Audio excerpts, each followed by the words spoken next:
welcome to the September IAASB CAG meeting. It's nice to see all of you on video, not quite in person, but still it's good to see you. I'd like to welcome a few of our guests. That includes Tom Stevenson, the IAASB chair, of course, Lynn Dewey, who is the deputy IAASB chair, and Galen, who you just saw, who is the IASB CAG chair. I'd also like to welcome our PIOB observer, and that's Dr. Chen. Thank you for continuing here this morning. Our official observers are Barb Vanich of PCOB, and she will be here tomorrow, George Cobway of the IMF, and Don McLeachy of the SME practice.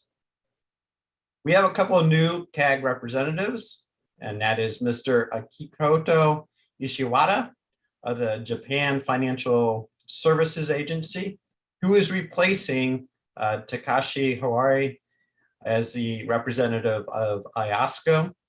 And we have a new delegate from the World Bank, Juan Carlos Serrano Moracho, who is standing in for Ms. Examaro Morel. We do have our public observers, which are joining through our YouTube channel. We have a few members that will not be in attendance for this meeting, and they will be able to dial into the YouTube.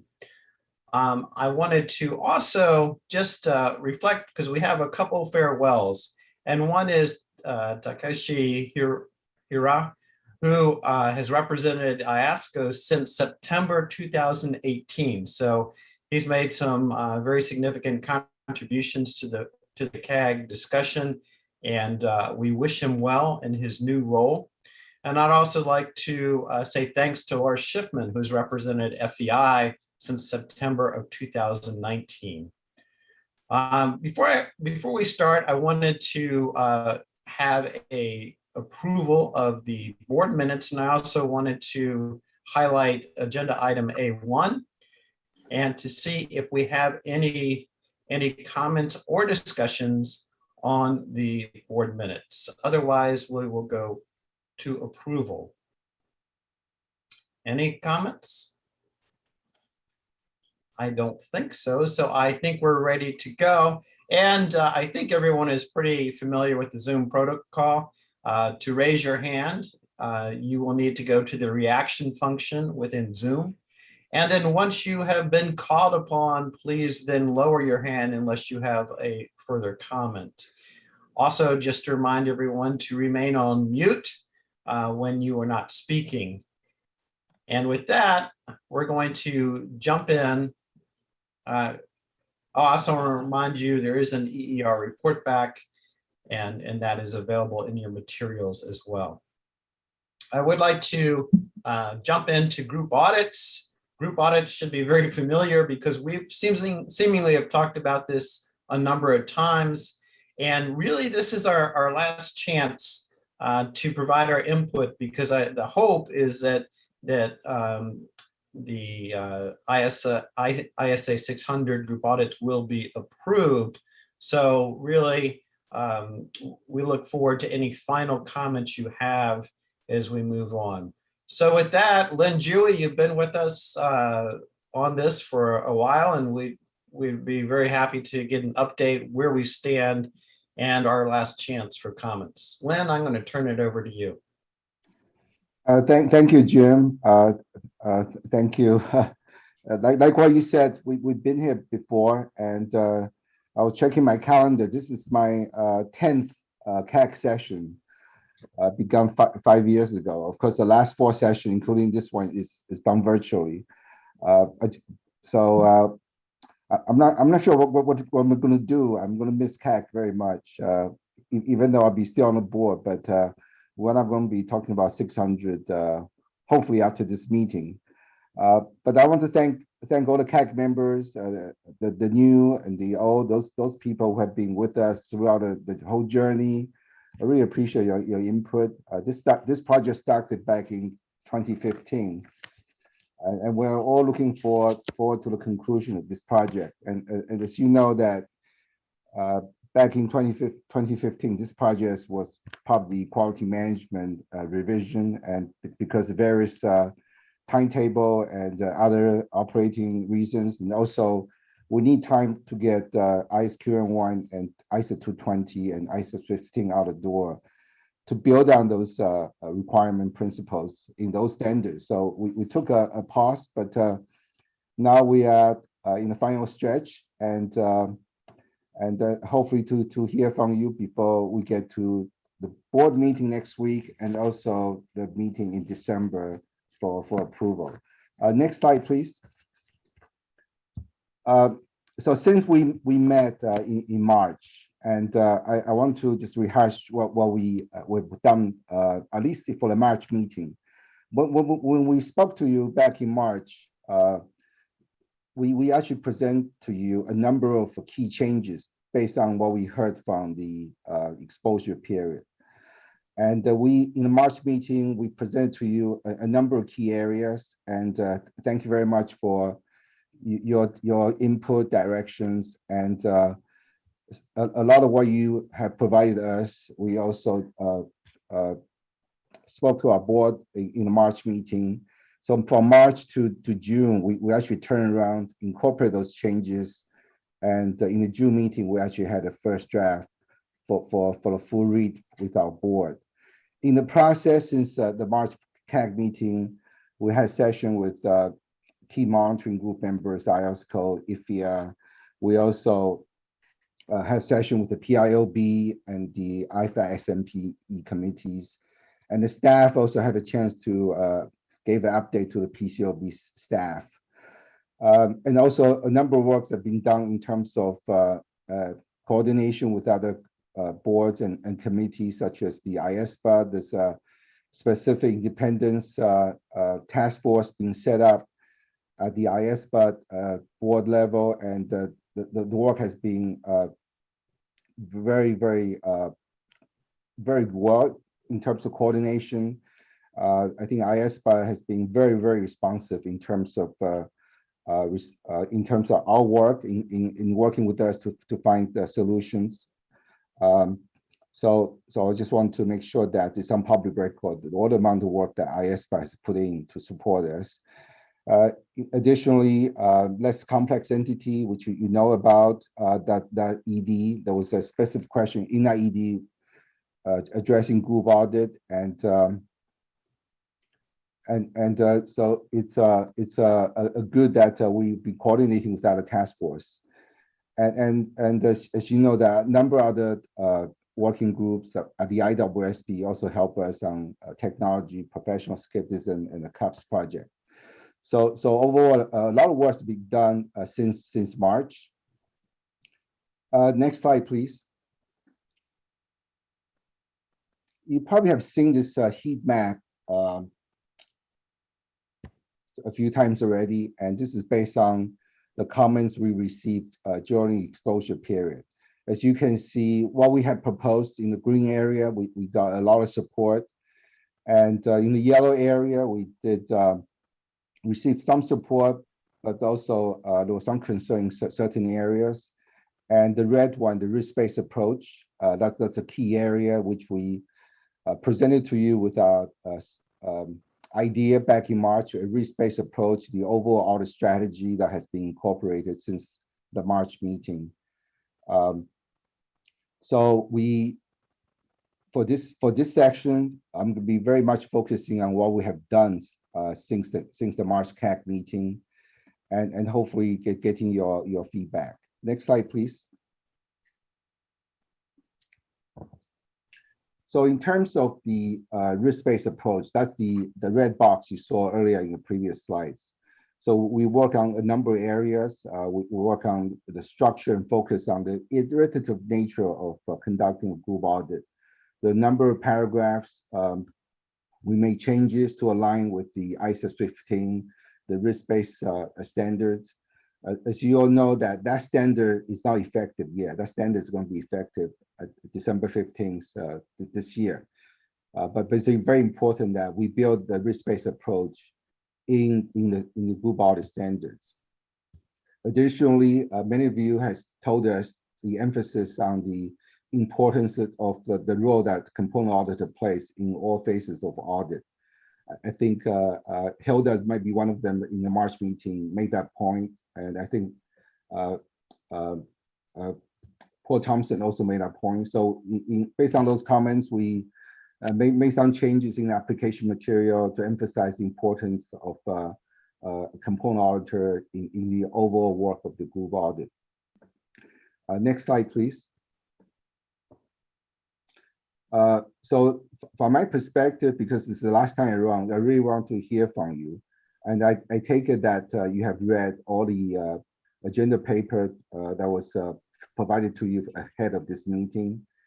And those are the paragraphs listed that dealing with the risk-based approach, communication with component auditors, and some of the linkage to the 315 risk-based approach, and also related ISO 330 respond to assess risk and a number of areas.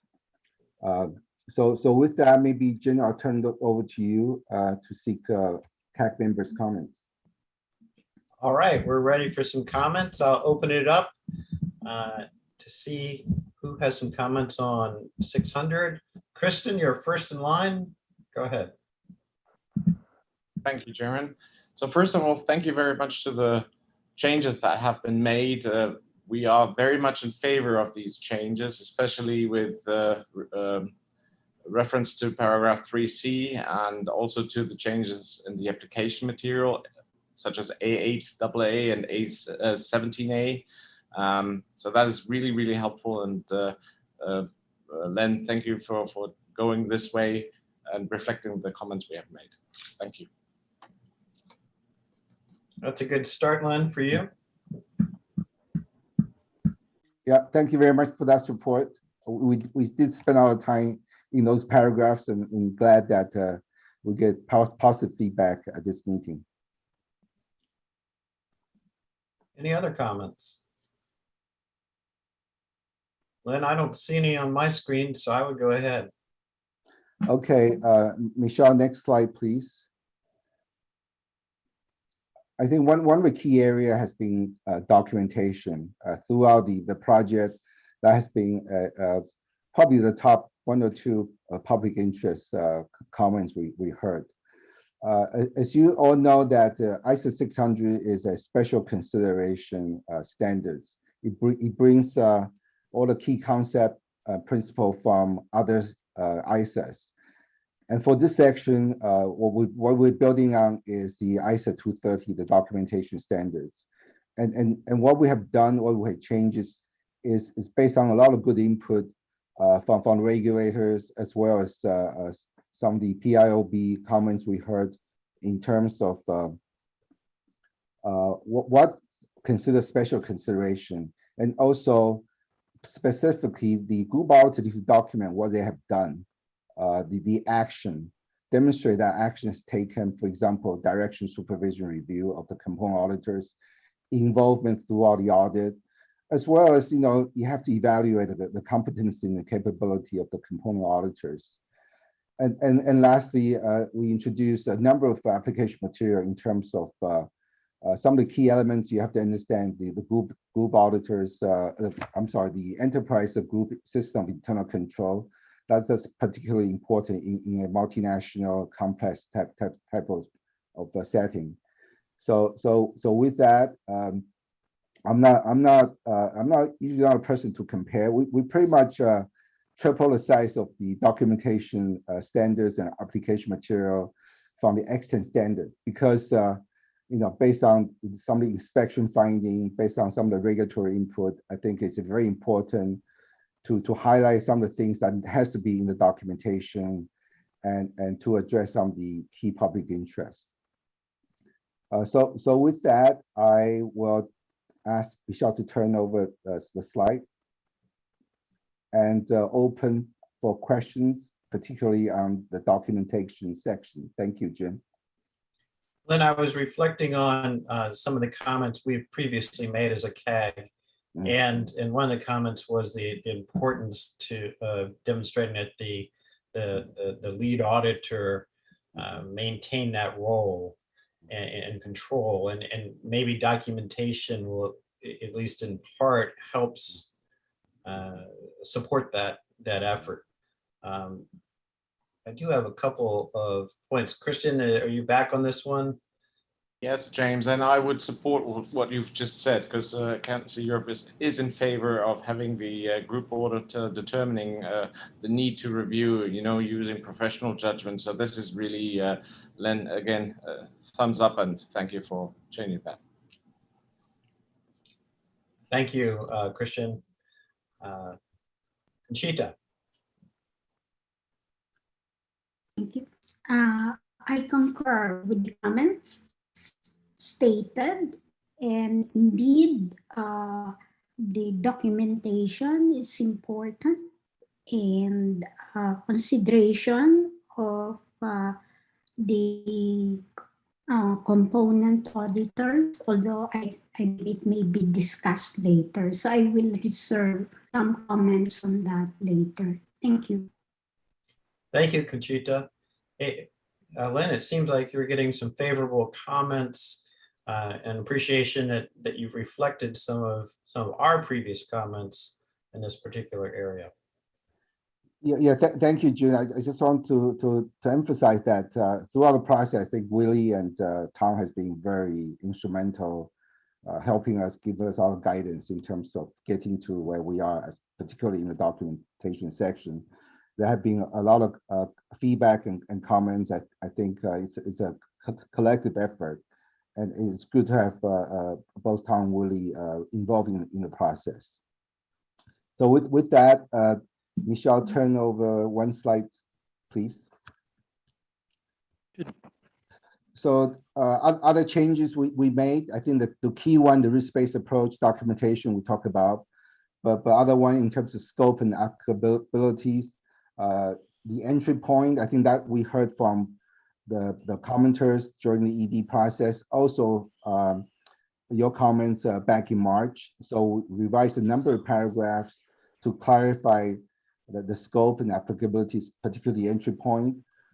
We make some changes to the definition of group financial statement to make it clear what's considered group financial statements, and also that consolidation process, how financial information gets captured and flow upwards. So in the introduction section, there were a number of key comments from particularly from France and other jurisdiction where there might be specific situation, very small entities having to do regulatory statutory filing that has that consolidation process. But how do you, in terms of how to scale that into group audit standards, or whether you shouldn't be scoping. So there were a number of key paragraphs in the introduction section to make sure that we didn't indefinitely, intentionally scope some of these small audits into the group audit standard. So those very helpful comments from Europe for us to address that. Next slide, please. And two other key public interest comments. One is deal with communications. Two-way communications, I think IAASB, IFIA, those are very highlighted in their common letters. You need to continuously having communication between the group auditor and the component auditors throughout the audit. That's also very important in terms of determining nature, timing, extent of direction supervision review throughout the audit. So we add requirements to have communication to take place at appropriate time throughout the group audit, and with some application material to demonstrate guiding the auditor what we mean appropriate times throughout the audit, and also very, very specific in terms of the form and contents of the component auditor's deliverables based on the nature, timing, extent of the work performed. Materiality was one of them, aggregation risk, and aggregation risk was not defined in the ISA literature. And as part of the group audit project, we look into ISA 320, the materiality standards, proposing a definition in that standards. So it's clear what we mean aggregation risk. Then, and also defining component performance materiality, and a lot of guidance in terms of how to deal with aggregation risk and component performance materiality in the application material, but also we are planning to look into additional guidance and example outside the standards to deal with materiality. Next slide, please. There are a few other matters we also heard from the commenters and also from this group in terms of addressing them in the standards. For example, application material in the introduction section to acknowledge the importance in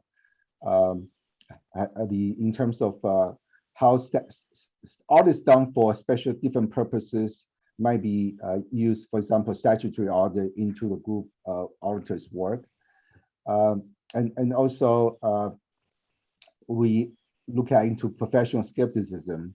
This is one area that we're trying to align with the quality management standards, particularly in ISA 220, as well as a separate outreach to our professional skepticism working group to ensure that the concept of skepticism is prominently mentioned and also in the application material throughout the standards.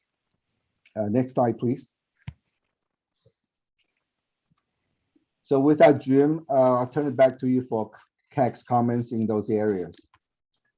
Okay, thanks, Lynn. And I would like to point out, I really would like to hear from everyone, since this is our last chance to comment on this before it goes back to IAASB. So everyone take a chance to reflect on maybe your previous comments and whether those were reflected by the revisions. Galen, I see your hand is up. Yeah, thank you. And I really wanted to comment on the earlier question area on the competency, documenting the competency of component auditors. And in my experience, what you often see is a fairly weak evaluation. And that evaluation typically goes to, well, we recognize that the name of the firm that has done some work, and they're a large firm. And to me, that really isn't enough. And I wonder whether enough application material, is on that particular issue to dive a little bit deeper than that, because large firms have problems as well as small firms. And I think that, that ought to be something that we spend a little bit more time thinking on in terms of the qualifications of component auditors. Sorry that I'm having difficulty figuring out how the new raised hand function works, and I should have given my comment earlier. Thank you. Thank you, Galen. Wei? Thanks, James. Thanks a lot for the presentation, and I appreciate the task force efforts to address the challenge of group audit. I would like to make 2 comments. And first, I'm pleased to see the task force has addressed the key public interest comments, such as in the areas of effective two-way communication between the group auditor and the component auditor, and implanting risk-based approach in the standards just mentioned by Len. And in particular, the emphasis on the responsibility of the group auditor in the direction, supervision, and review of the work of the engagement team, which is in alignment with the newly revised ISA 220. I hope this will drive positive changes in practice and enhance quality management at the engagement level. That's the first comment. And secondly, some of the largest listed companies on the major world stock exchange are multinational entities. Enhanced audit quality in group audits will benefit the investors, in my opinion. The audit work of this companies involves component auditors' work, which is conducted in various jurisdictions. So the group auditor and component auditor should follow the auditing rules and at the same time observe the rules and regulations of these jurisdictions. So we expect the audit report of listed companies is of high quality as well as legal. And that's all. Thank you. Thank you, Wei. I think I'm going to stop right there and give it back to you, Len, for responding to the comments. I have some other ones that I recognize here, and I will pick up on them once you respond. Len? Yeah, thank you. Let me just address Wei's comment. Thank you very much for the support and on the two-way communication and also the importance having high quality audits, especially in the capital market, because a number of large multinationals listed in the world stock exchanges. So appreciate those comments. And Galen, your comments is well taken. The competency, the skill, the knowledge of the component auditors participate in the group audit. We're building this based on what's in ISQN1 and ISA 220.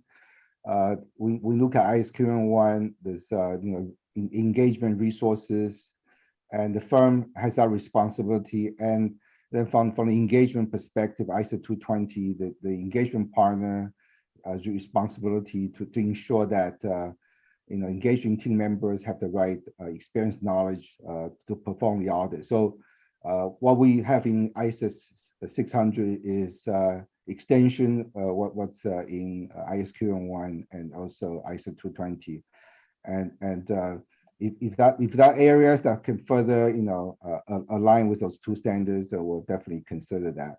But your comments is well taken, because I said earlier, this is part of the original quality management standard. It's supposed to work seamlessly. So thank you for highlighting that. Jim, I think that's what I heard so far. Thank you. Well, we have some more hands, so we have some more comments here. Paul Munter, I recognize you. Okay, thank you, Jim. I think the board and the task force has done some really good work here in developing the standard to this point and being responsive to comments. I guess a couple of observations. One is kind of following up on the point Len was making a moment ago, that in understanding the quality of the component auditor, as Len rightly noted, we have to bear in mind the fact that by the time the revised ISA 600 comes into effect, that the QM standards will already be in place. And so I think the work that the group auditor will need to do and the documentation will tend to fall into one of three buckets, where you're working with component auditor that is within network. Probably a lot of that work will have been done through the application of the quality management system throughout the network, where you are in a network firm, but you're dealing with a component auditor that's out of network. Then I think obviously the effort that is needed has to step up from there. And third category would be if you're not in a network circumstance, then the effort and documentation would need to be at a much higher level, as I think Galen was pointing out. I also like the emphasis on the two-way communication. I think experience, or at least my experience, has been that oftentimes the communication is the group auditor sends out instructions.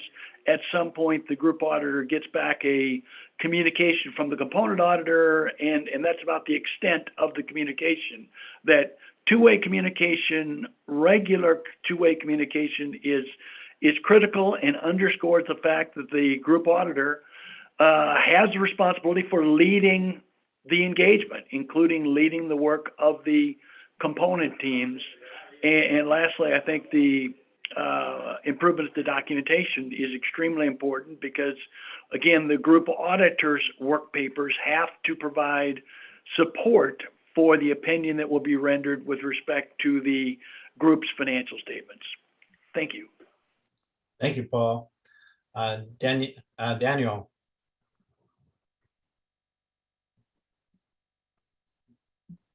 You may be on mute. Okay. There you go. Here you go. Thank you, Jim. So I think the project is quite robust and such a controversial issue as the relationship between the group auditor and the component auditors. I therefore support the direction that the project has taken, and it seems to me that in general, the concerns expressed in previous sessions have been clarified. So for me, it's a very good project right now. Thank you. Thank you, Daniel. Wade, did you have an additional comment? I see your. Oh, sorry, I forgot to lower down my hand. Sorry so much. That's fine. Conchita, same question for you. You have your hand up. I just want to add, actually, the gentleman who just stated his comments, Mr. Munter, echoed what I have to say. And overall, I believe that the team has improved a lot on the report, and I appreciate it very much. Having said that, I would also like to highlight the importance of the documentations and the consideration of component auditors. Well, at the end of the day, it is really the group auditor that takes responsibility over the group audits, but due diligence and care to be undertaken so that the component auditors are aligned to the direction as well as perhaps the supervision given also by the group auditor. That's all, and thank you. Seemed like a fair number of comments on the importance of the two-way communication and the evaluation. Christian, your hand's up. Yes, thanks, Chairman. I just wanted to get back to Galen's initial comment. Paul already responded to this in a way I would have addressed as well, talking about the ISQM ones, which we have to take into consideration as well. Nonetheless, I think there are two more things to add. Just as a practitioner, you always should also look at the regulatory environment this component team is working in. And last but not least, the team itself, the team structure and the knowledge the team has. So, I think, Galen, that was your point. I think these things need to be addressed within the audit instructions, and then you get back the feedback. And then, as mentioned by Paul as well, and previous comments, that we need this two-way communication. Absolutely correct. So I'm very supportive of that. Christian, do you think there needs to be more information or more written in the application guidance on this, or do you think it is sufficient as it currently is? As I said, I do think it is worthwhile mentioning that there are several dimensions, not just one or two. But at the end of the day, if there's application guidance, that will be helpful. But overall, I think looking into what I've seen, some already asked these kind of questions and received the answers to that, take them into consideration. Others don't. So it might be helpful to add this, James. Okay, and I'm going to ask the same question, Paul, not to put you on the spot, but Paul Munter, do you think there needs to be anything additionally written in the application guidance, or do you think it's sufficient as it stands? Sorry, I was having trouble unmuting. Yes, I do that. I guess I would say, generally speaking, sufficiency is in the eye of the beholder. I think where the board is now is, I think, strikes a pretty good balance. I think and I think the board does this, leaves open the possibility that they could provide additional educational or other non-authoritative materials later as the need arises. So I think they should obviously monitor feedback as they go forward, but at this point, it strikes me that I think they have a pretty reasonable balance here. Okay, thank you. for that perspective. Billy? Thank you, Jim. And maybe just to highlight also what Lynn said earlier, in terms of the link to ISQ1 and in particular ISA 220 revised, which applies at the engagement level. So this is an area where the task force spent a lot of time to strengthen the standard in paragraph 21 around engagement resources, particularly under the heading when component auditors are involved. And I just want to point out that there's considerable application material already added from paragraph A40A through to paragraph A45, where we've also tried to emphasize the special considerations in the case of a group audit when you would apply the ISA 220 requirements. Thank you, Jim. Thank you, Billy. And those are all the hands I have up at the moment, Lynn. Perhaps you can respond to that, to those questions or points. Yeah, thank you very much. Galen, Paul, Conchita, and also Conchita, your written comments are very helpful before the meeting.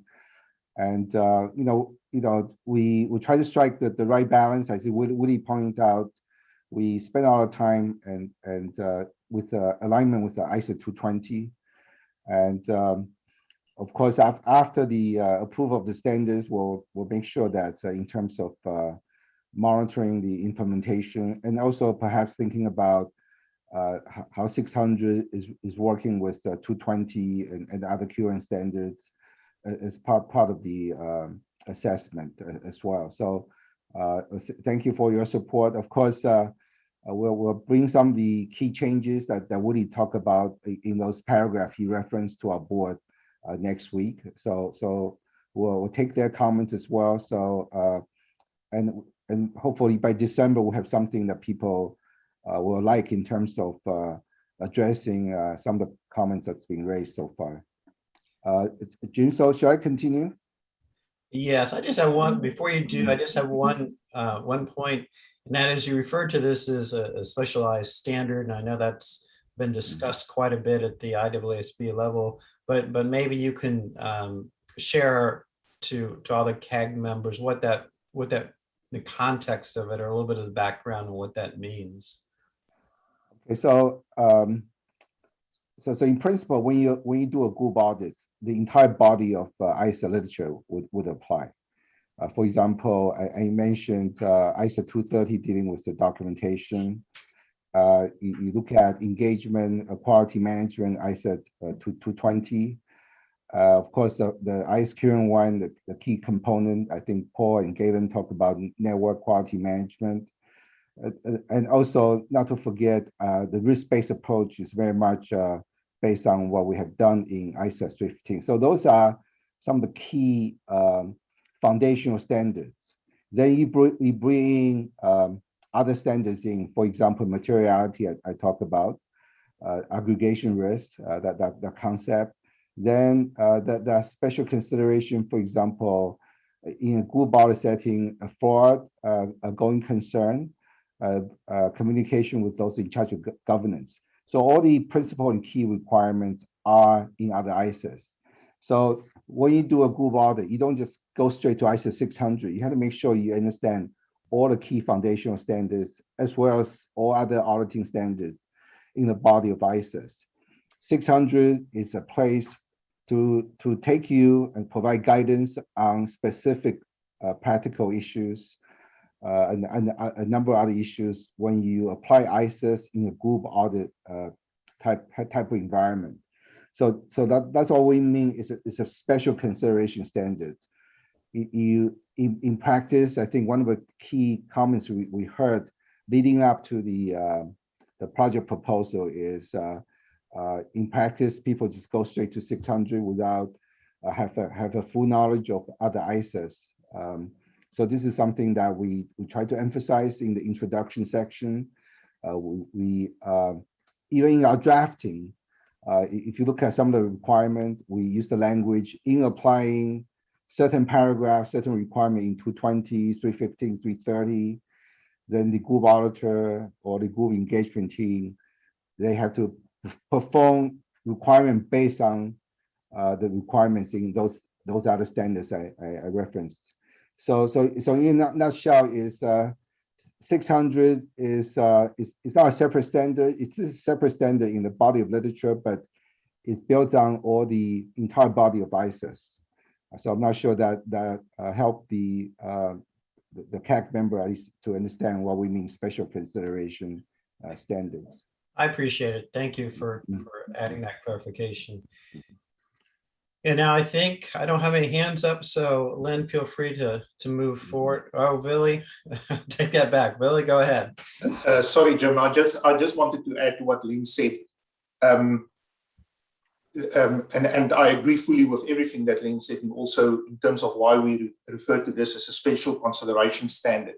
Another way to think about this is that those special considerations are driven by the fact that in the case of a group audit, you have components whose financial information is aggregated through a consolidation process.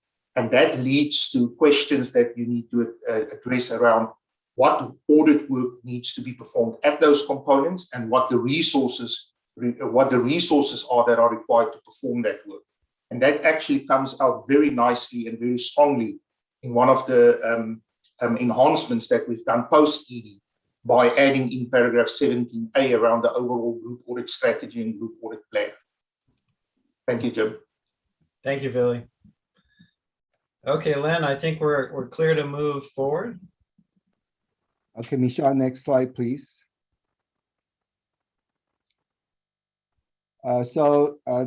Effective date. Since this is the last time we are talking to CAG, so raise the effective date issue with you. From what we heard in the exposure period, as well as in our outreach, the number one comments we heard is making sure there's enough time for translation, adopting to national standards. Also, there's a number of significant changes needed to be made in the firm's methodologies and also training as well. So a lot of support for an 18-month implementation period, but majority of people don't want to go longer than 24 months. Also, there have been a number of standards, new standards being in the pipeline for the practitioner to implement. For example, we talk about the quality management standards, the 315 will be effective later this year. So that's what we heard overall. So taking account all the comments we heard, also look at the quality management standards that's going to be effective next year. Our proposal is for the standards to be effective for the financial reporting period beginning on or after December 15th, 2023.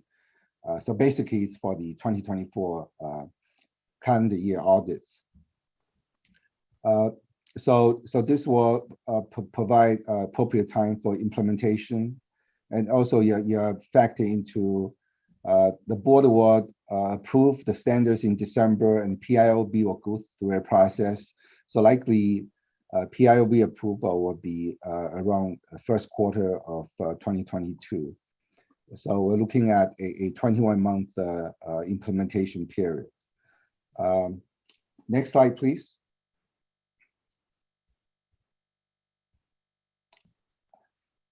So this chart illustration is just to show you the timeline. We're having a board meeting next week, and December is the approval, and expecting the PIOB approval in March. So with the 21-month implementation period. Next slide, please. So I think this might be the last question in terms of getting the view from the CAG in terms of the proposed effective date for ISA 600. So with that, turn back to you, Jim. Thanks, Lynn. And I was looking through my notes from our previous discussions, and I think the implementation date, there were a number of comments in the past. I'd be very curious to hear from all the members what their perspective is on this, you said 24-month implementation date. I think that would be good for the IAASB to hear that feedback. So I will open it up expecting to hear from you all. Perspectives.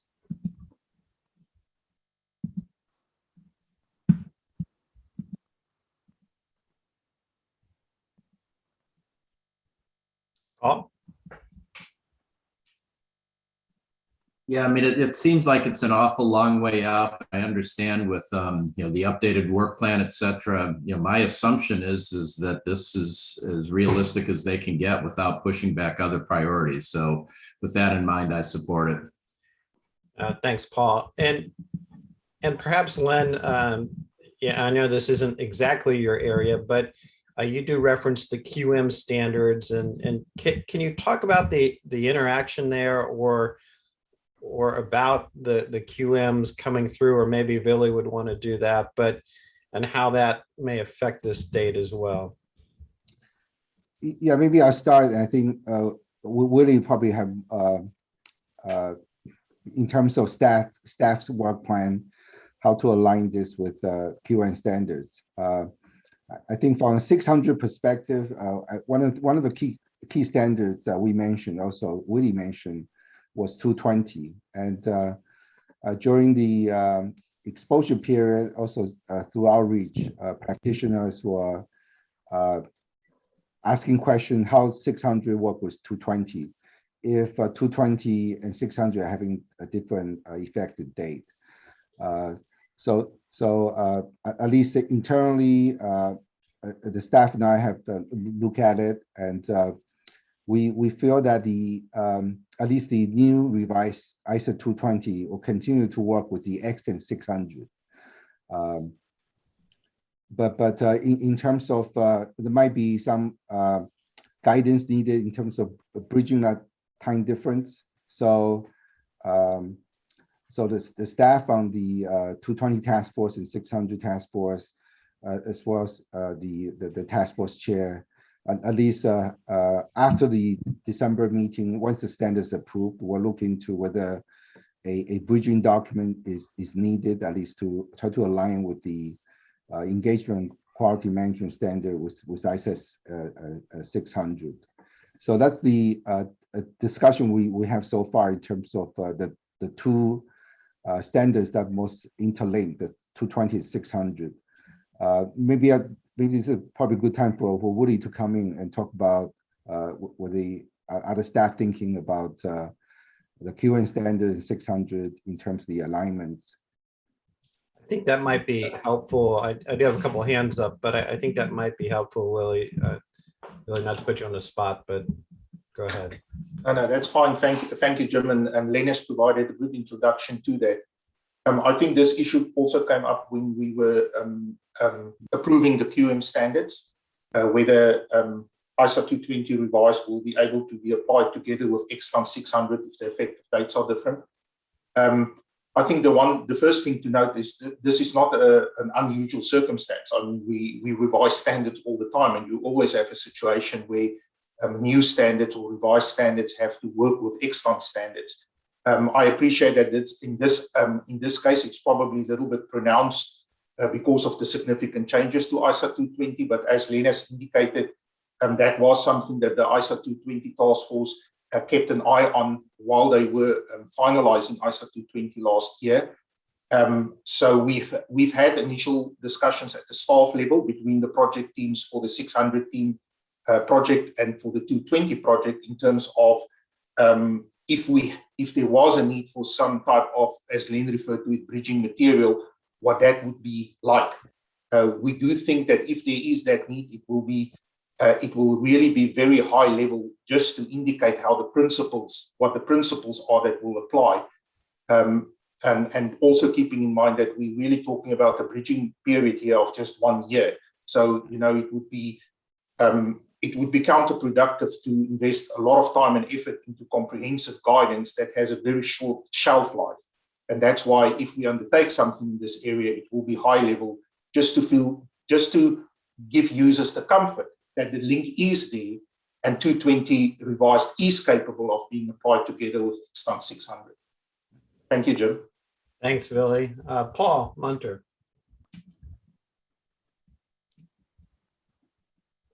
figuring out effective dates is always a bit of a balancing act. I think what Willie and Lynn have described here is the right thought process, that you've got to think about the sequencing of implementation of existing standards that have been issued and are not yet effective is certainly part of that, and the responsibilities that places on firms and networks as they're implementing existing standards. On the other hand, you have to balance it with the fact that you're talking about improvements in the standards, which presumably should lead to improvements in audit quality, which is clearly in the public interest. And so you want to try to achieve those improvements as soon as possible. So we're really, I think, trying to balance those two aspects here. And it strikes me that the timeline that Lynn has laid out is a reasonable balancing of those competing forces here. Thank you, Paul. Galen? Yeah, I totally agree with what Paul just said. My natural instinct is to say, this is a pretty important project, and it does impact audit quality, and we should expedite it if we possibly can. Which brings me to, could it be done in steps? Do bifurcate it? Is there, considering the global meltdown in the economy, you're going to have problems there as a result of the pandemic, all of which has occurred very recently. Could it be applied initially to listed companies and then taken into consideration, the LCEs or privately held companies? Are they going to take a little bit longer? Would it be worth at least thinking about that? And I understand the training and the ramp up. I mean, this isn't something that is going to happen overnight. So, it is a matter of balance. And I think on balance, I think that, a 2-year period overall does make some sense, but could something be done in terms of steps or awareness that the board could take to try to expedite this as quickly as possible, to try to minimize the fallout that is almost inevitable because of companies that are struggling? Thank you, Galen. Thank you. Asha? Hi, thank you for the presentation. The effective date should be okay unless there is a possibility on expediting it, because generally the date will further delay for local implementation due to administration related work like translations and gazetting done by the local standard. Apart from that, I just want to make an overall comment on the standard. So we as a regulator is supportive of the overall changes made in this standard, in particular relating to the requirement on the two-way communication of the group auditor and the component auditor, especially when the group auditor is not from the big four firms. So now currently we don't see much involvement, kind of like a two-way communication happening in based on audit inspections. We are also in favor of the group auditors assessing the need to go through the working papers of the component auditors, particularly when the balances are coming from the component financial statements. Like sometimes we see where the expertise are needed for the balances of component financial statements. And when there is particularly relating to valuations, when there are concerns relating to the assumptions made by the component financial statements balances, how it had come.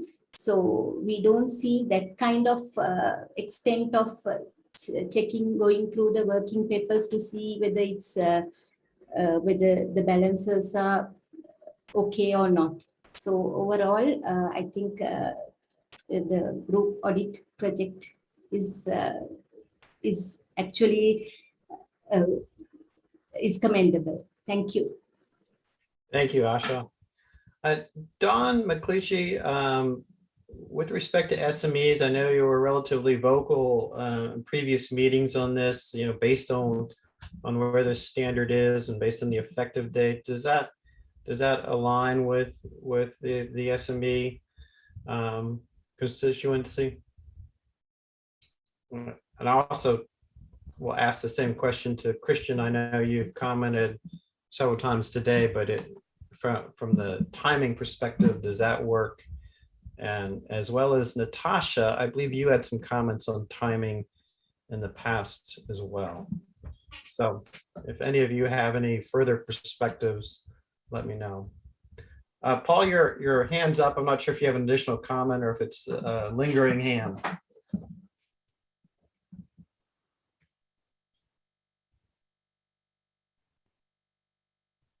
Okay, I don't see any other comments on this particular. Len, I'll turn it back to you for response. Thank you very much, Jim, and thank you very much for all the comments, especially on the effective date. Of course, we do try to achieve the right balance. I know the thinking is to propose the December 15th, 2023, 2024 calendar year audit, but you know, I think at this point that I would think early adoption would be allowed and also encouraged. So really that depends on circumstances and how the firms, the network, and national standards decide to do. But I think from our perspective, reflecting all the comments we heard, it's 21 months after the PLB approval, but to a certain extent, if early adoption is a benefit to the public interest, I think that's one thing we will definitely consider. Asha, thank you very much for your comments. I think a number of issues we raised, that's exactly what we try to address. You know, the component auditor and group auditor, two-way communication, direction, supervision, review, and also we talk about involvement of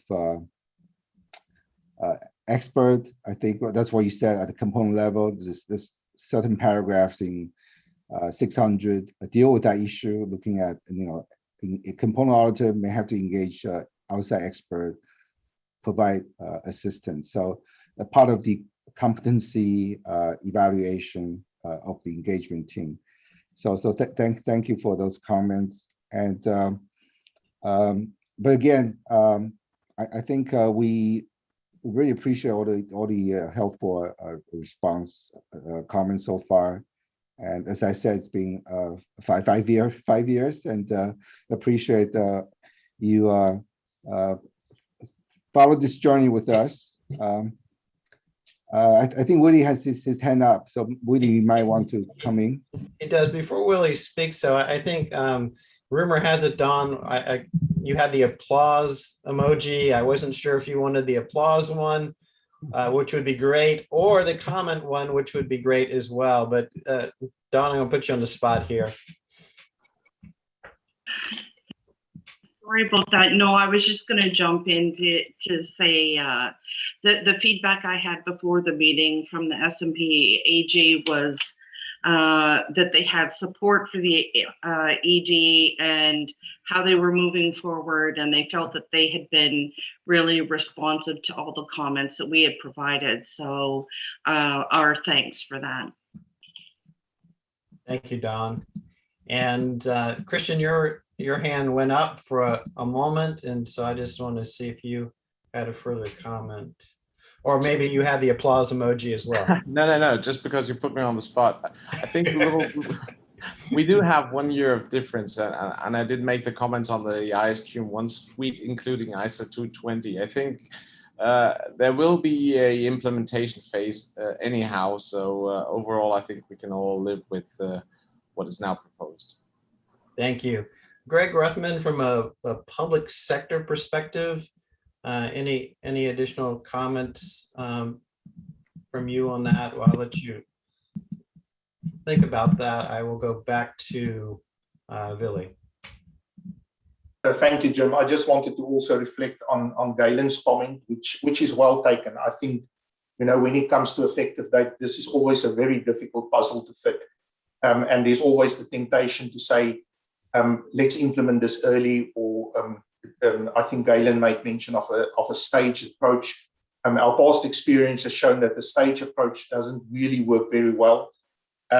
If we look at the earlier date, the most benefit you can probably get is 12 months, but then you have to weigh that against, balance that against what time do you need to really realize the benefits that have been built into the standard and to realize those quality outcomes. And often that takes time in terms of allowing a period of around, and that's why in most of our EMs that go out, we go out with a proposal of around 18 months, because that is the time it takes. And so there's also an argument that if you force it to be a rushed implementation, you may actually get the opposite result of what you intended.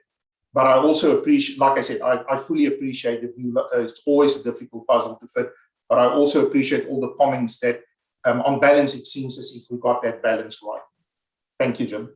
Thanks, Billy. I don't want to prolong this too much. I am going to call on Natasha in a minute, but Greg, you have your hand up and specific to the public sector. Thank you. Just in response to your question, Jim, I didn't see anything specific to public sector with respect to implementation. There's simply a number of standards coming online around the same time, which is fairly typical. It may be worth reflecting on reporting impacts. If standards that are changing the auditor's report, if the audit report changes could be implemented simultaneously, that might be helpful to the user community rather than having an audit report that's changing on an annual basis. But that's not specific to the public sector. Okay, thank you, Greg. A good perspective there. Natasha? Yeah, thank you, Jim. I don't really have much to add apart from my little chat note around, yes, yeah, I understand the complexities. There's always complexities, but when there's a will, there's a way. And I certainly think that, for investors and the public, the sooner we do these changes or implement these changes, the better. I had another AOB point, Jim, but that may come later, probably. I'll leave it to you to judge. Go ahead. We have some time, so feel free. Well, this is more just a generic point about whether we can add agenda items. It's not particularly around this discussion point, so maybe that's better for the end of the meeting. That might be good. Maybe during the private session. Yes. Yeah. Point. Okay. Thank you. Yes, absolutely. All right. I don't see any other questions. This is your last chance. Anyone else? Okay, well, I think we have we're ahead by a couple minutes, which is unusual, but I'll be happy to take it.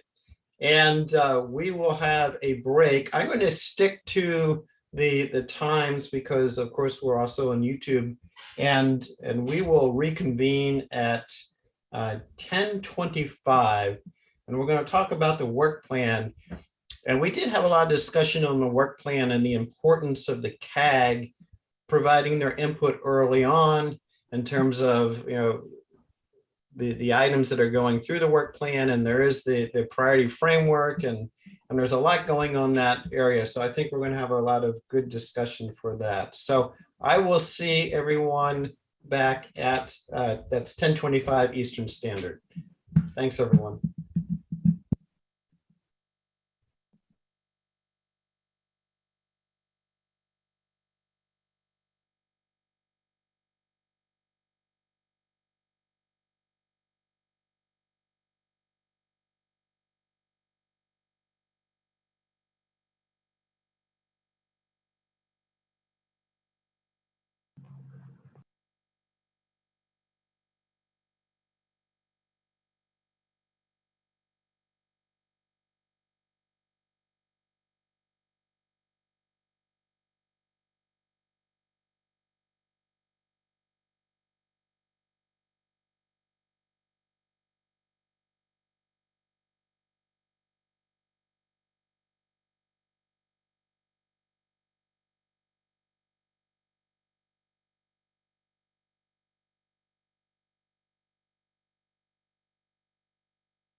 All right, I'd like to welcome everyone back.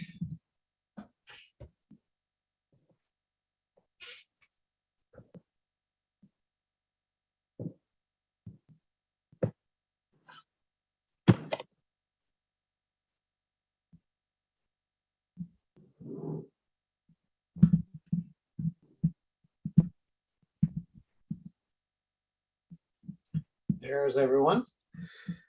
Our next topic for this morning is the 2022-2023 work plan. And I think it's very important that we provide our input. We always talk about ways that we can strategically provide guidance and advisement to the IAASB. And I think this is a great topic to do that because the work plan is being developed. And also, I think there's something a little bit different this year, and this is the framework and how a particular agenda item makes it through the agenda. And so I think this will give us a chance to hear a little bit more about this, even though I think we've heard about it in the past. I think it might be good to reiterate some of that and how the planning is done. So with that, I'm going to turn it to Tom and to hear about the work plan. Tom? All right, well, I'm going to be joined by Billy and Bev too to help me out here and set me straight where I get this wrong. I always find it's a little strange that we do 2-year work plans when we all know that standard setting, the average lifetime project is more than 2 years. So that's something I've learned over time, is that sometimes things don't make perfect. And we're, as you remember, right in the middle of our strategy period, which is a 4-year period. So basically, this is a work plan that comes in halfway through our strategy process. And, you know, I just wanted to remind you that that process that happened in 2019 and ultimately drove our strategy of today, adopted in 2020, was adopted after significant consultation. And as a reminder to you, our strategy really, and I hope we live by this, calls for our board to put the public interest at the heart of everything that we do and really adopt a public interest lens. And to do so successfully, it's about getting the right projects on our agenda in a timely fashion, about being an agile and innovative standard setter, and really increasing the level and intensity of our interaction with stakeholders like the CAG and your relevant bodies, national standard setters, other official bodies, and all of those who have an interest in our standard setting efforts. And, you know, we did this consultation, and it was in the form of a survey. So just remember that. So we don't have a lot of comment letters on the side. But what was great is taking our innovative and agile thing and our desire to have an intense consultation, that we had over 100 commentators participate in the process, which actually is a step up from previous consultations on the topic. So that input has been really, really helpful to us. And Billy and Bev will talk about some of the details. But one of the things that we've learned is that there was lots of affirmation about our current priorities and the importance of completing what we're doing, but also a sense of, you know, based upon our new framework of activities, is how we should prioritize going forward. And, you know, one of the things that came clear in my mind reading things is that we may actually have several parallel streams, particularly with the demand on assurance creeping up our agenda, that, you know, they have a number of audit related projects, but we may also have assurance related expertise needed in projects going on, as well as some demand for narrow scope amendments. So really, I'm going to hand it over to Billy and Bev, but it's a really important to us, not even if it's for the immediate to what our work plan is going to be tomorrow, but for what happens to our work plan once projects come off. And as you know, 600 is sort of hopefully first to clear. So we will have some thoughts about what's next. And of course, that will follow our process that we've set up under the framework for activities. Billy? Thank you, Tom, and we can have the next slide, please. So as Thomas alluded to, that this is really just filling the gap in our current 4-year strategy period, but from a due process point of view, it is still very important that we engage with CAG. That's why we also engaged with you last year when we were developing the survey and proposing the approach that we applied this year. The survey closed on August 5th, and I really want to make a special mention of IAASB staff here, because it was truly a team effort to have 100 respondents come in by August 5th. And we were able to analyze those comments and get an issues paper and a first draft of the work plan to the board for our discussion next week.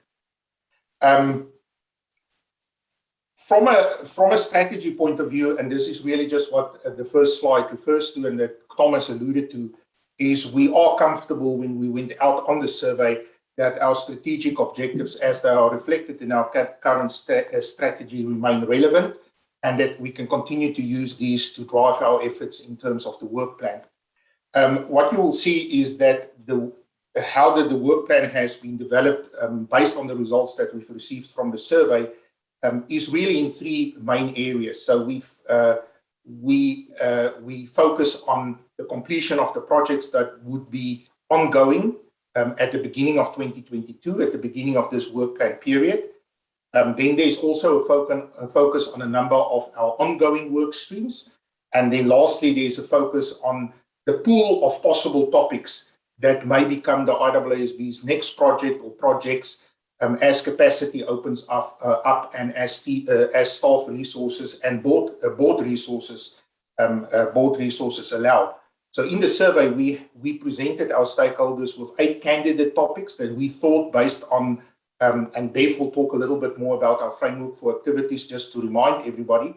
But we presented our stakeholders with 8 candidate topics that we believed are probably the ones that will next meet the criteria in the framework and might be eligible for being our next project. As it works out, based on the responses we've received, respondents were broadly in agreement with those 8 topics, although obviously within the different responses, the relative importance across those topics differed.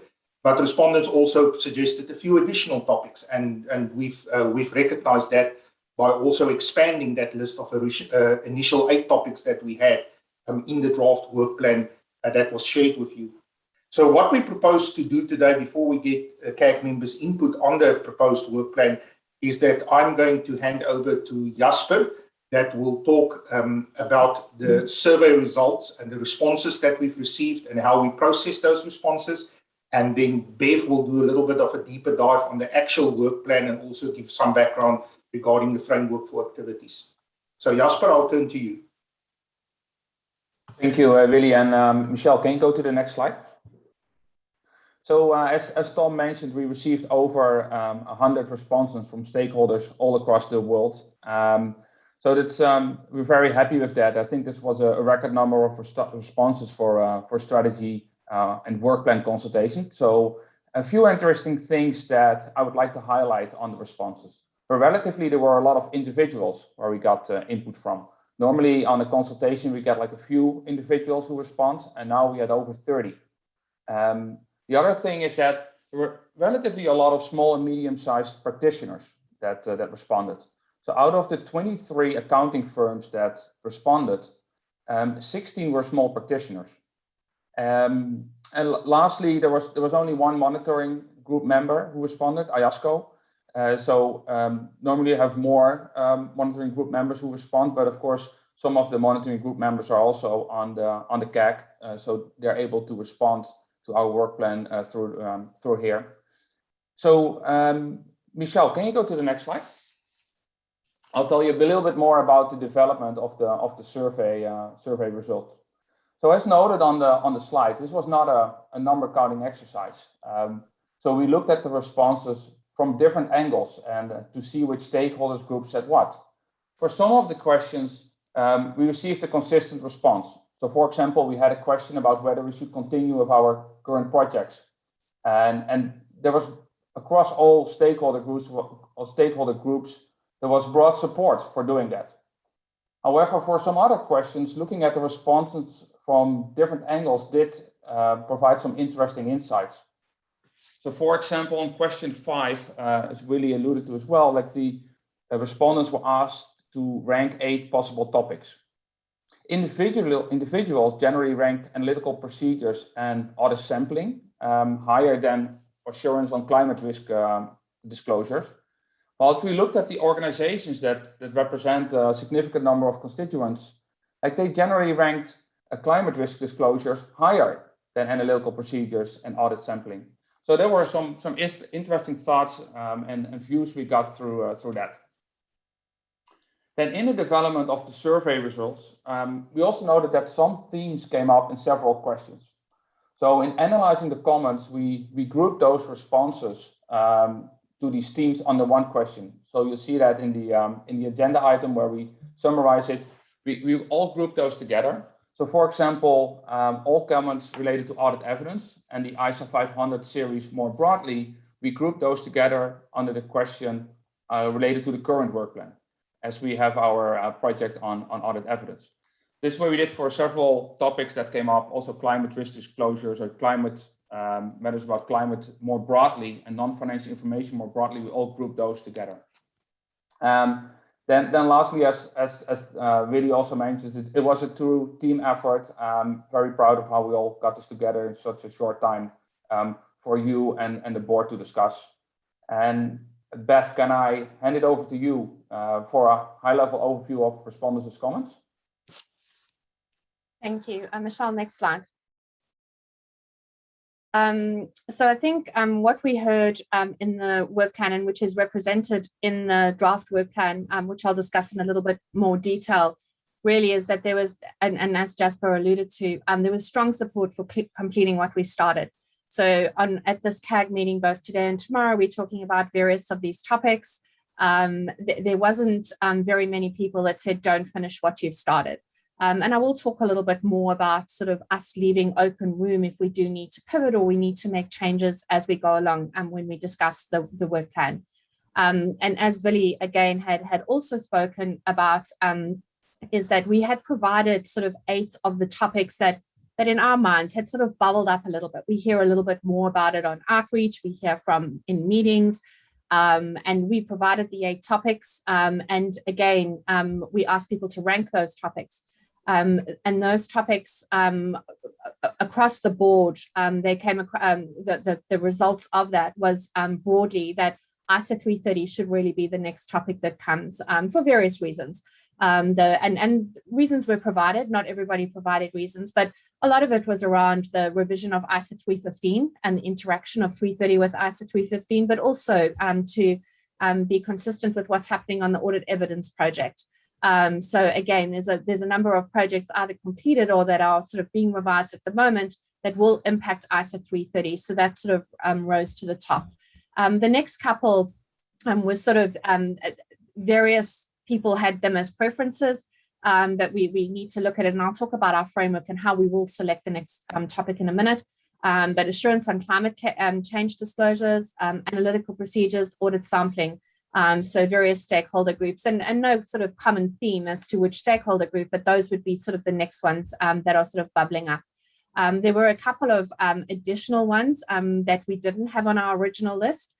So assurance on non-financial information more broadly. So in the 8 topics that we provided, we had really honed in on the climate change disclosures. But it came a very strong message that you need to look at it more broadly than just the climate change disclosures. Obviously, technology, which we have ongoing efforts on technology, and I'll talk about that in a minute. And then materiality is one that we hear about now and then, but it did come through a little bit more strongly in the responses. So in the draft work plan, you'll see that we've also added those as possible contenders for our next topic. And then we'd also asked about what we call our narrow scope maintenance. So in our framework for activities, we have sort of our information gathering, and that will sort of tell us what we need to do. Do we need to do a broad standard setting project? Do we need to do some non-authoritative guidance? And we've built in this new sort of work effort that we can do called narrow scope maintenance. So this is something that's very targeted. So it may be sort of one change in a standard. It may be one standard with a couple small changes. It may be a certain topic that's targeted across a number of standards. And I'll use, most of you hopefully will remember the disclosures project. So that would have been a narrow scope maintenance where we really honed in on disclosures, but it was across a number of topics. So that's sort of in our toolkit now as well. And we'd ask some questions around possible topics, and we got some very helpful feedback from that. So putting all of that together, we developed the draft work plan, which is what we've provided to you. So Michelle, if I could have the next slide, please. So taking into account what we heard from our stakeholders, I think the first thing we're very clear on, and obviously we've got to have this discussion with our board next week, but we're very clear that we've got to finish what we started. What you won't see there is ISO 600. ISO 600 is due to complete this year. I think we're on track for that. We do need to put aside a little bit of capacity early next year for the implementation activities, but ISO 600 broadly finished.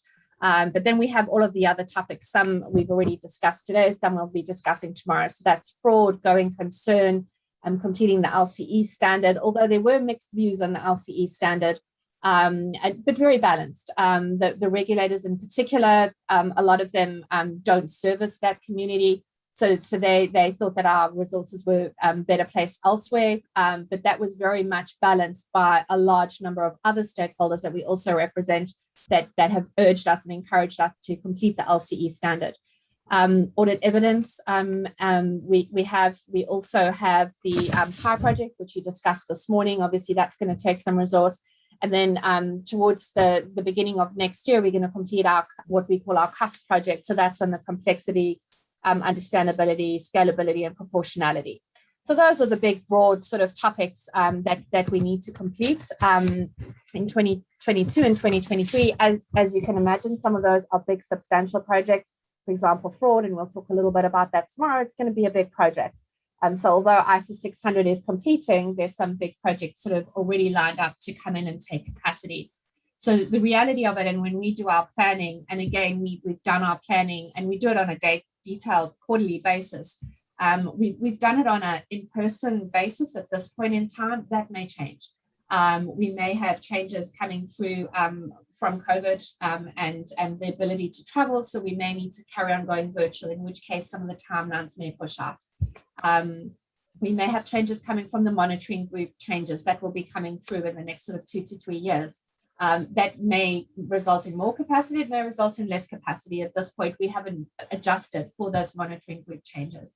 But based on sort of our normal progression of projects, where we think these projects will go, what we think will be big projects, what will be smaller projects, we sort of see our new projects, 1 or 2 projects starting in 2023.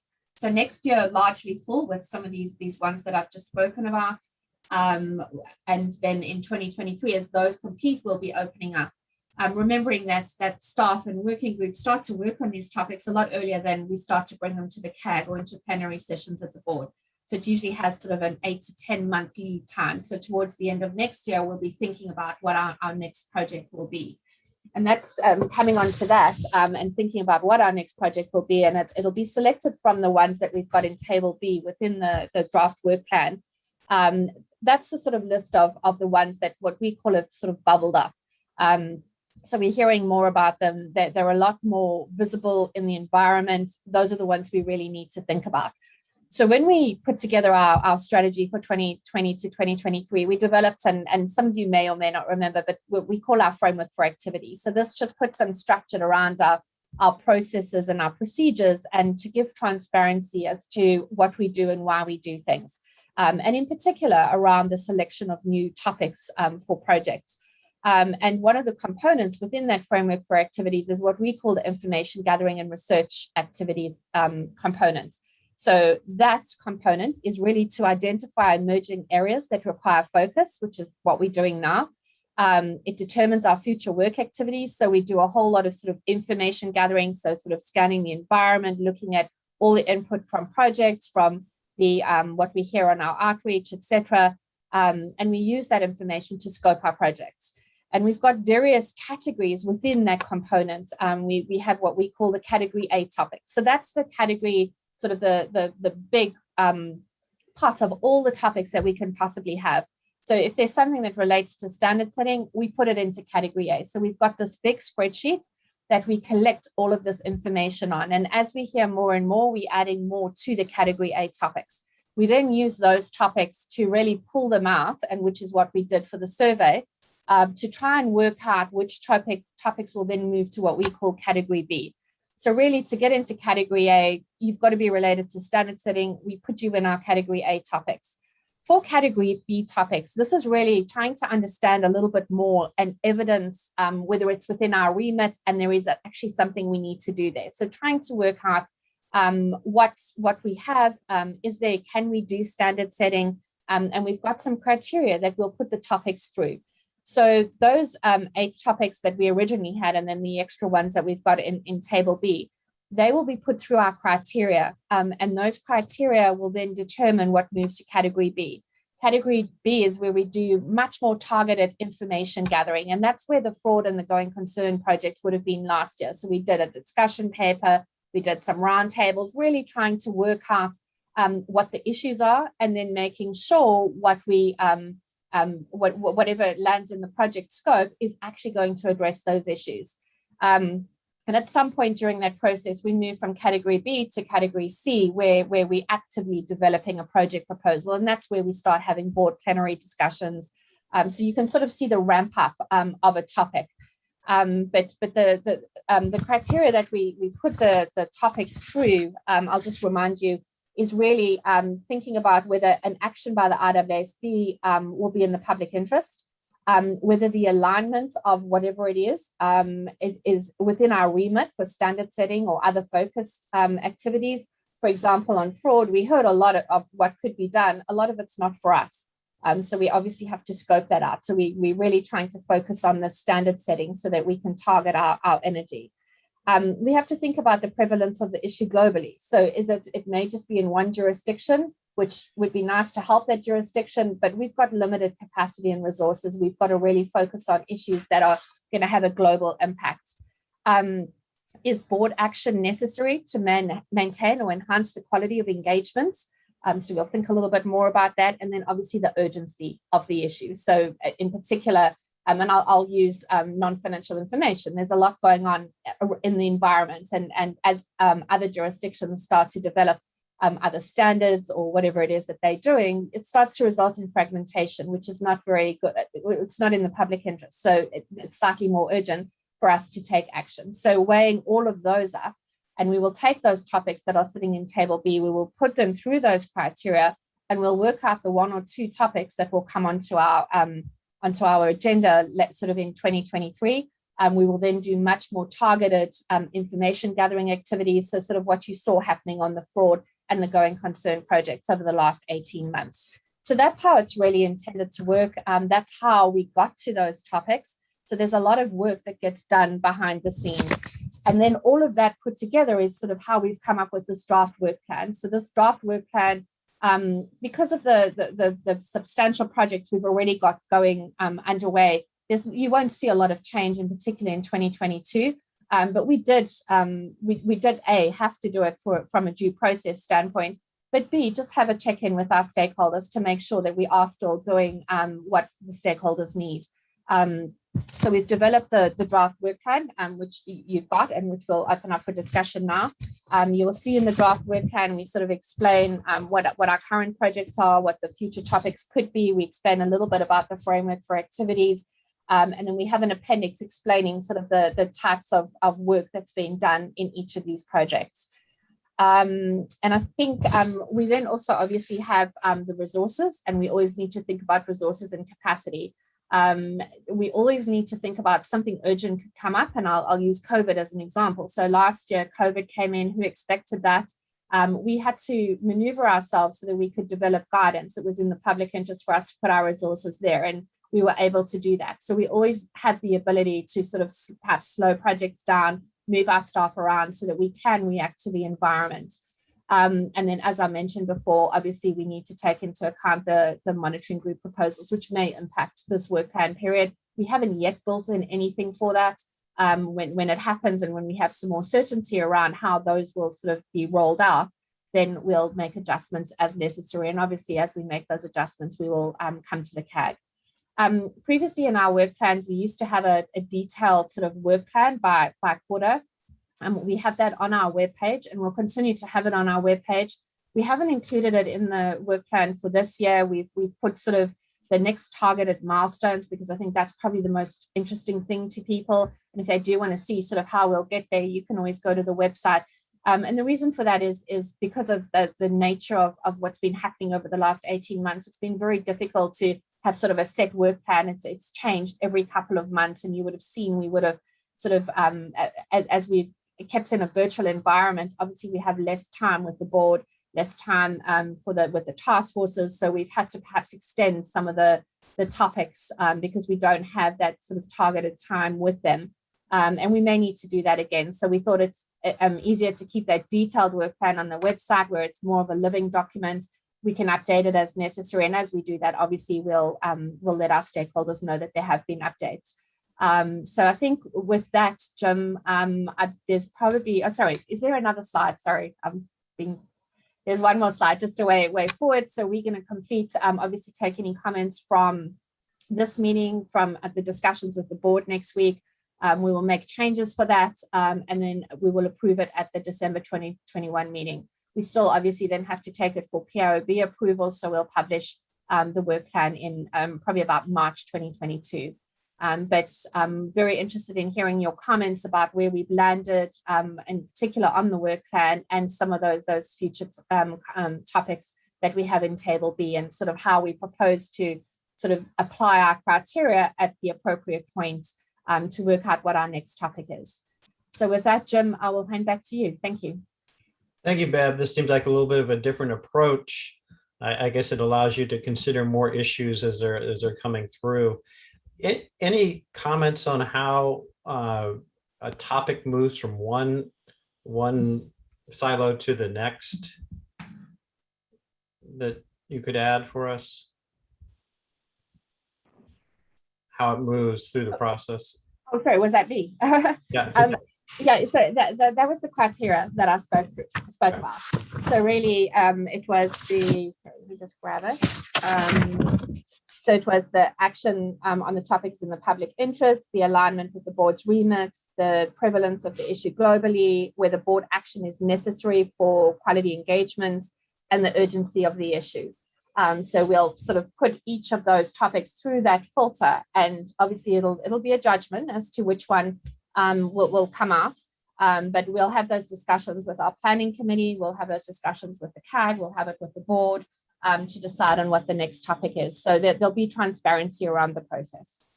Great. I think this sets it up well for some comments from the CAG. And let's see, Hilda?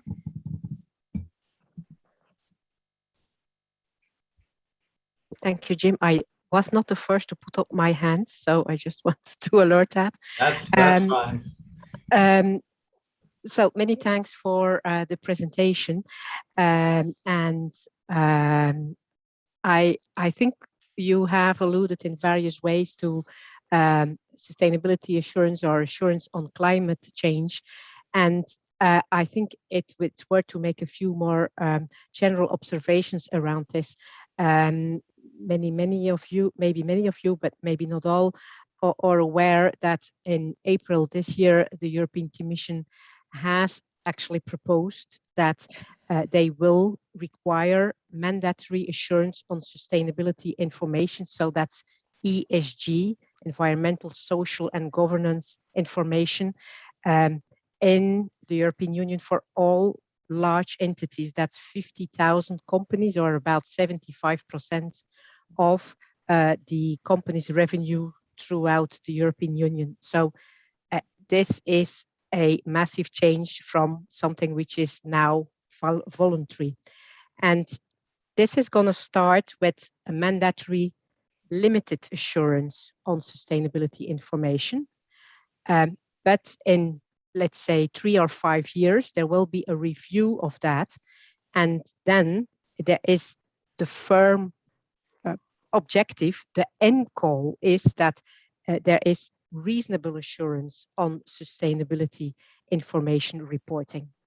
And I have to add that in the proposals made, the Commission says for this reasonable assurance, once we get to that step, we will adopt a standard for this, or one that they can adopt from another standard setter, hopefully the international one, or one that they would set themselves if they would not be having a reasonable assurance standard or standards for sustainability assurance or ESG assurance from the international level.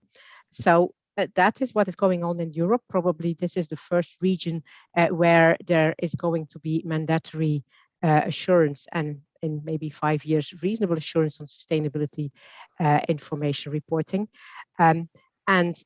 Obviously, if you look at the global level, most of you will be aware that the IFRS Foundation has decided to set up the International Sustainability Standards Board, and they will set sustainability reporting standards, starting with climate, but most likely not stopping there. So once you see this reporting standard coming, there is an expectation that's fairly soon assurance thereon in some form or level will also be considered. So we in Europe have started to look at this as almost a once of a lifetime opportunity to actually really look into what will be needed in let's say 3 or 5 years to actually meet those requirements, because we expect that sustainability reporting will very quickly become almost as important as financial reporting. Sustainability reporting is used instead of non-financial information now in Europe, and so we expect that this will come at the same level of financial reporting very quickly. So I thought it was important to make you aware of this and indicate how important that will be.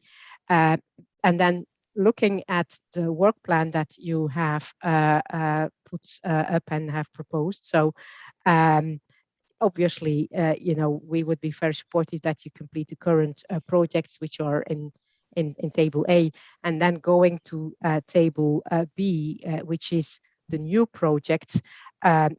There is the subcategory of audit. There is one on review and there's one on assurance. We assume that the first one there mentioned is each one the one which has the most traction or the most likelihood that you would take forward, and they seem to indeed be the ones that we think you should take forward, like on revising ISA 330, revising the review standards or interim review standards, and then what we just talked about, sustainability assurance. And on the others, I think there might be much more debate on what you would need to do. And I guess you will do a root cause analysis for each of them to decide, is there a revision needed? Should we really do this? We hope that gives you a little bit of insights into what we think would be most useful and what we think very quickly will become actually very needed worldwide, especially on the assurance. It's assurance on sustainability. It's not only about climate, it's much wider, it's ESG, and it is not only limited assurance, but it's definitely reasonable assurance. And if I may add, the ISAE 3000 is a very good standard, but having the possibility of limited and reasonable assurance in one standard, we note here in Europe seems to confuse a lot of people, not from the profession, but especially the policymakers and stakeholders. And so I think it's good to give that fair consideration. Can this be done in one standard, or is this really different standards? I think I will stop here. I hope that was clear. Thank you very much. Thank you, Hilda. And it does seem like it's an issue or a subject that is getting awful lot of attention. But Tom, do you have a perspective you want to share on this? Thanks, Hilda. Thanks, Jim. The assurance topic for non-financial information is an issue that we have paid very close attention to. In fact, we are actively trying to increase resources related to this. So we are in position to act. And I think one of the things we want to do with this work plan is to signal our receptiveness to act, but also to act in a way that's useful. I think there's a couple of things on my mind right now as we sort of steward the board through its next phase, and as ESG information is becoming more and more relevant. And the first thing is that at this point of relatively early development, it's not early, but it's still nascent relative to financial reporting. It would be a sad state for us to encourage fragmentation at this point. And I do think from an assurance standpoint that we're in a pretty strong place to move forward. And that I wanted to signal, we know that we're not at the end point, but 3000 EER 3410 provides some basis for moving forward. And we strongly encourage us to build off that across all jurisdictions. And I've been speaking to policymakers around the world about that we are receptive to acting. We do need to understand, though, is it a 3000 question from a principles level, or is it the need for more specific standards for which we then need to understand what the reporting requirements are going to be, or is there some other deficiency so we could actually target the most efficient action in it? I think Hilda raised some real good points too about reasonable versus limited assurance. And I'm a little bit worried that policymakers think that limited assurance is an easy way out, which it's not. You still need the same preconditions for an engagement. So in many ways, it entails significant work. And for users of the financial statements and other non-financial information, it could mean more work for them to understand the nuances of a limited assurance engagement. So I think for all of us involved, it's important for us to keep educated about what these terms actually mean. Again, we're receptive about doing things, and maybe we will have to diverge our standards for limited and reasonable, have to have specific standards. We just need to know where will we best place our energies going forward. Do we have to move some of the guidance into requirements? All of that is a possibility, and that's why we structure approach. And then finally, there was a comment about how this is moving so quickly. And I honestly, I have a little bit of a concern as a standard setter about, this is not to say that non-financial information is less important than financial information, but I have spoken to regulators about there is some risk of conflating financial and non-financial information into the same integrated report with the same assumed level of maturity. And so as we take these efforts on, and we will with all seriousness and dedicated resources, we are doing it also with some caution about the level of maturity that needs to be ascribed to non-financial information and assurance as those systems underneath mature. And I'm sure it's going to mature quickly and maybe more rapidly than the financial side, because you have the benefits of those years of experience behind you. But that sort of encompasses our thinking of it, is that we're clearly dedicating resources and time going forward for it. We're really concerned about the risk of fragmentation. We need to have really specific sense of where we should go next. Also conscious of the reporting side is evolving rapidly. And so is it revisions to 3000? Is it augmentation to 3000? Is it specific information? This could all be information we need, and maybe Hilda, and with the Europeans and the Americans and other jurisdictions now thinking really hard, we need to sit down to figure out what would be our next best step from an assurance standpoint to build on the core which already exists today. Thank you, Tom. You always have to remember that 3000 is out there as a baseline. Natasha. Thank you. And actually, I hope this follows on rather neatly from those comments, because I guess my concern is that a lot of attention now shifting to non-financial reporting, which I think actually, frankly, is totally appropriate. But where I have a difficulty is that not enough attention is focusing on the audit-related issues, particularly with regards to climate change. So I see in your work plan, you've got it there under assurance. I'm wondering why it's not under audit. And I say that, I know the IAASB published a staff bulletin back in 2020, I think it was October. I've been very heavily involved with many other investors. In fact, it's over 100 trillion AUM, calling now for the financial statements. So I'll reiterate, the financial statements to properly reflect the material climate risks. And with that, we've also been calling for auditors to make sure that they are looking for and identifying misrepresentation with regards to those very same risks. So an easy example, you've probably heard it before, it's one that we used back in 2017, but is led to actually quite significant changes in their financial statements, which is Shell, Royal Dutch Shell and others would publish their forward-looking long-term commodity price assumptions that they were using in impairment testing and various other items on the balance sheet. And they were using prices that clearly did not take into account efforts that were already underway for decarbonization. And that's something that we highlighted. The ones that we were focusing on, just to give you an example of why this is relevant, Shell, Total, and BP all brought those assumptions right down from roughly between $75 and $80 a barrel looking forward down to 50 to 55 a barrel in just 2 or 3 years. Now, that has had quite significant impacts. I mean, multi-billion-dollar impairments, but they are clearly the leaders. And what I'm trying to say, what I'm trying to say is that this is very relevant. There's very keen investor interest in this. I don't see it in the work plan in this form.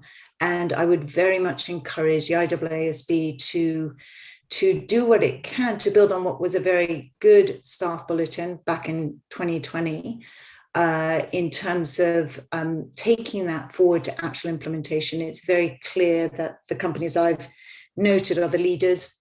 Hardly anyone else in a review has been undertaken. It will be shortly published, a review of 50 large listed companies, fossil fuel related, not just oil and gas, but in all different sectors. There's basically red flags on every single one in terms of complete failure to reflect these shifting economic circumstances linked to action on climate change. And I think the IAASB, going back to your initial comments, Tom, that you have public interest first and foremost in your mind, should really be taking a lead on this. We've just had the IPCC's latest update on the science. It's really quite frightening. I don't think they're overstating it, and the auditors have such an important role to play. Thank you. Thank you, Natasha. And that certainly could impact lots of different businesses and industries. Kazuhiro? Thank you, Jim, and thank you for a detailed explanation. I think assurance on climate change and on non-financial information are of great importance as a project too. The guidance was issued recently, but in Japan, the Financial Services Agencies Council has begun to consider whether the TCFD item disclosed on statutory annual report or not. And I hear that the IAASB, established by the IFAS Foundation, will also develop standards for climate change disclosure in June 2022. In addition, in recent years, there has been an increasing demand for disclosure, not only in the field of E, such as climate change, but also in the field of S, such as human rights. And opinions by evaluation institutions for these disclosed information are also beginning to influence the investment decision of institutional investors. However, while the demand for disclosure of non-financial information is increasing rapidly, it seems that the quality of disclosed information is not always sufficient. A few years ago, there was concern that by requiring a assurance, the company would only disclose the information with assurance and hesitate to disclose other useful information. However, in recent years, various disclosure rules are being introduced, and the need for assurance such information is expected to increase. From an investor's point of view, such information is from the perspective of single materiality, which is the impact of climate change on a company's financial position, is important. But in the EU developing disclosure rule, information on the impact of a company on the environment is also important. There is room to consider building block disclosure of information for investors and other stakeholders, such as establishment of an multi-stakeholder expert consultation committee by the IPAS Foundation. I think the standards developed will be probably based on the perspective of single materiality, and I agree that from the perspective of double materiality, it seems that there are difficult problems such as criteria for judging the materiality and what is considered to be a misstatement on information disclosure of impact of a company on the environment. But I think it would be better to start considering the issues regarding assurance on information disclosed from the perspective of double materiality. Thank you. Thank you. It seems like we've struck a conversation in this area. Akihito.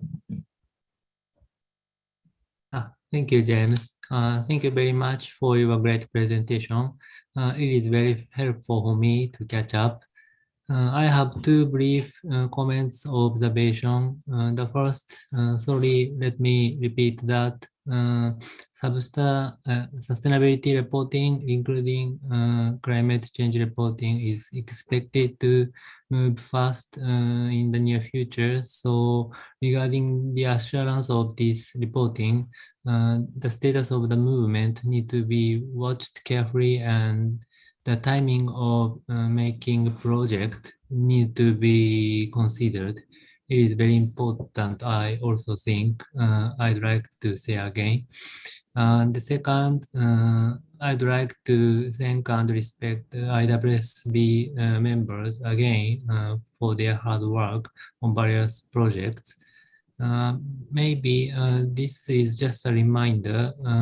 I think it is important to have a project work plan with some buffer considering their resources and contingencies. That's all. Thank you. Thank you, Akihito. Conchita. Thank you. Actually, I made an earlier comment under a different topic. The need for assurance, reference or standard, considering the growing need for it.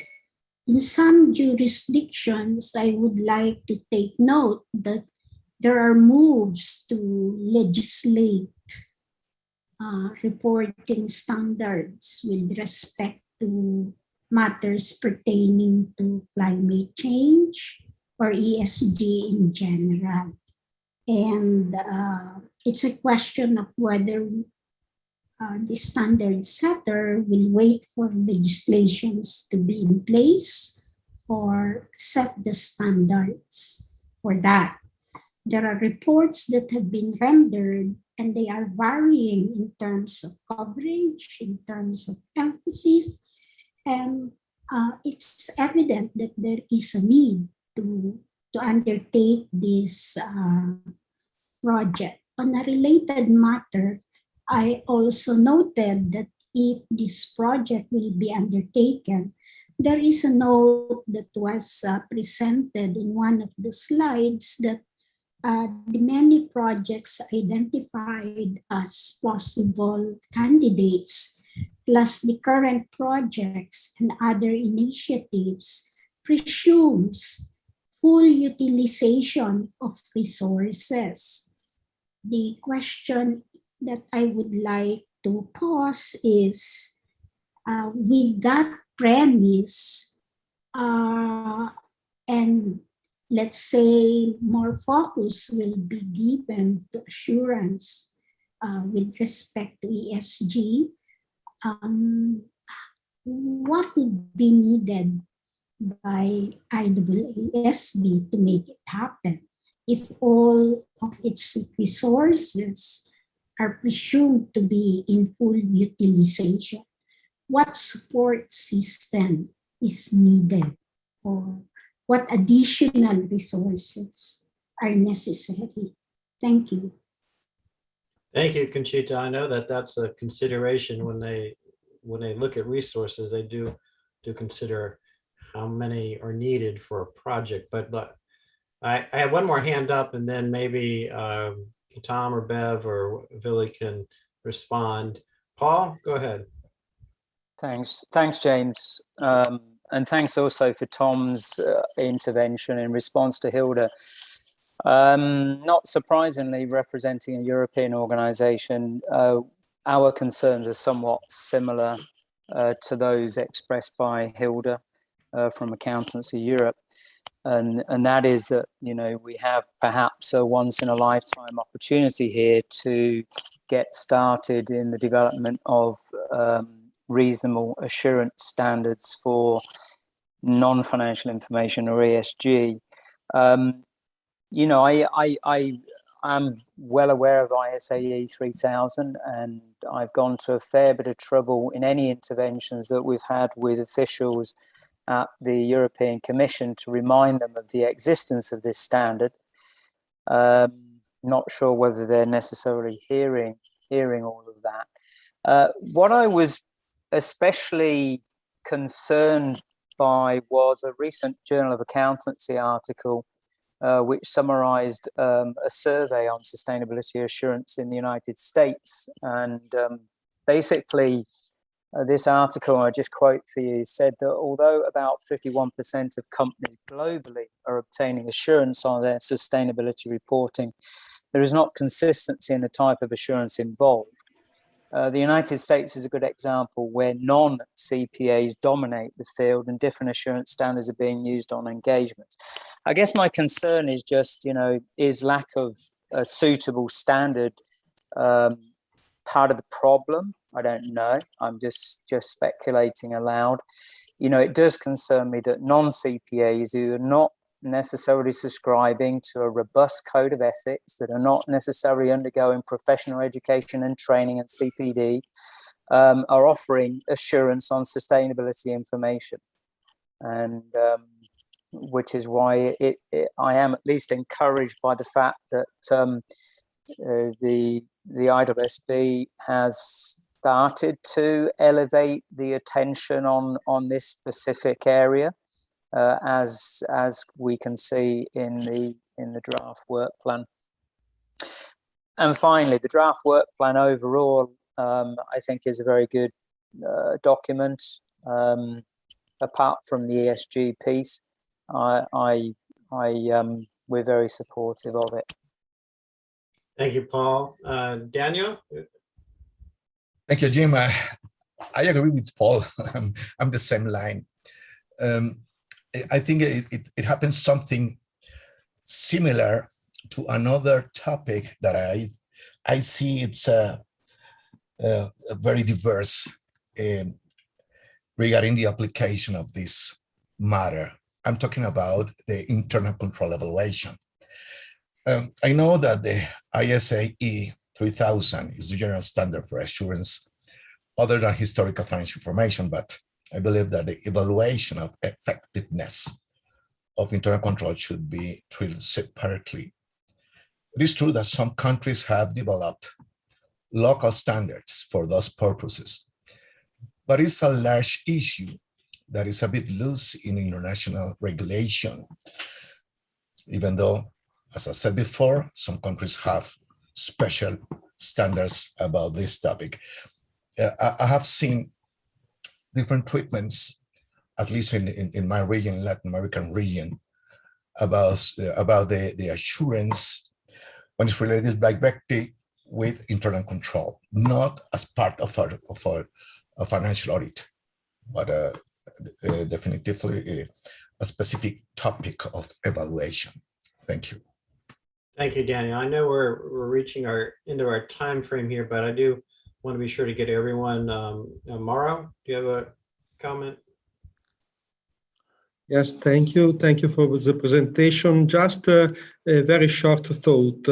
I was wondering if the lack of investors among the respondents could be something that we have to consider, because I am sure that 100% of investors are interested in ESG and non-financial reporting, and presumably this could be at the highest level for their interest in the field. So just to consider this fact that presumably the results of the responses has a bias in the sense that we don't have respondents from the investors' world. And especially from valuation point of view, I have to say that this is something that we are considering because we are pressure from investors and valuers to consider ESG and non-financial reporting information. So just to underline this issue. Thanks. Thank you, Mauro.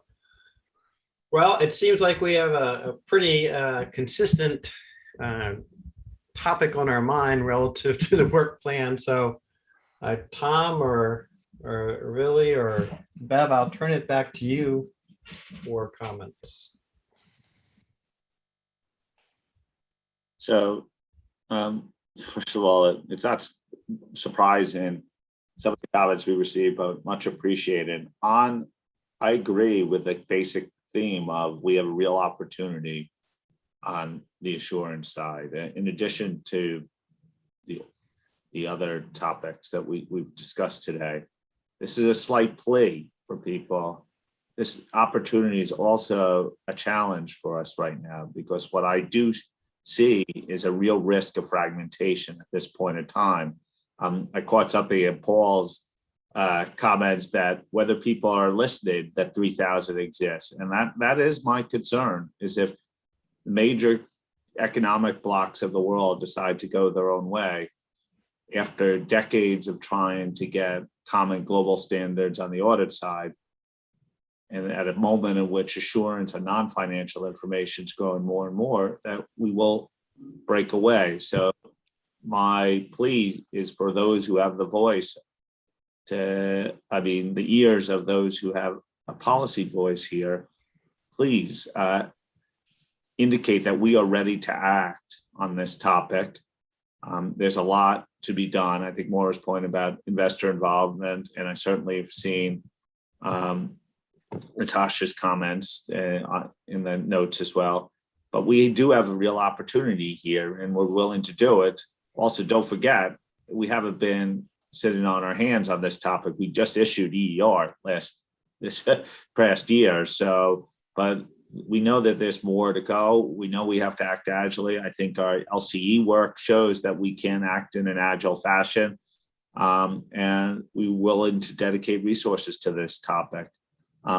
What I take on the other points is that continued support for us to complete what we've started on our other efforts, and some really good inputs about how we think about what's next on a work program.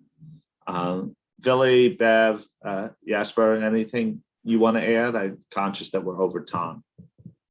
I'll just quickly add, there's a suggestion that we look at the investor submissions to the UK government's consultation. We will have a look at that.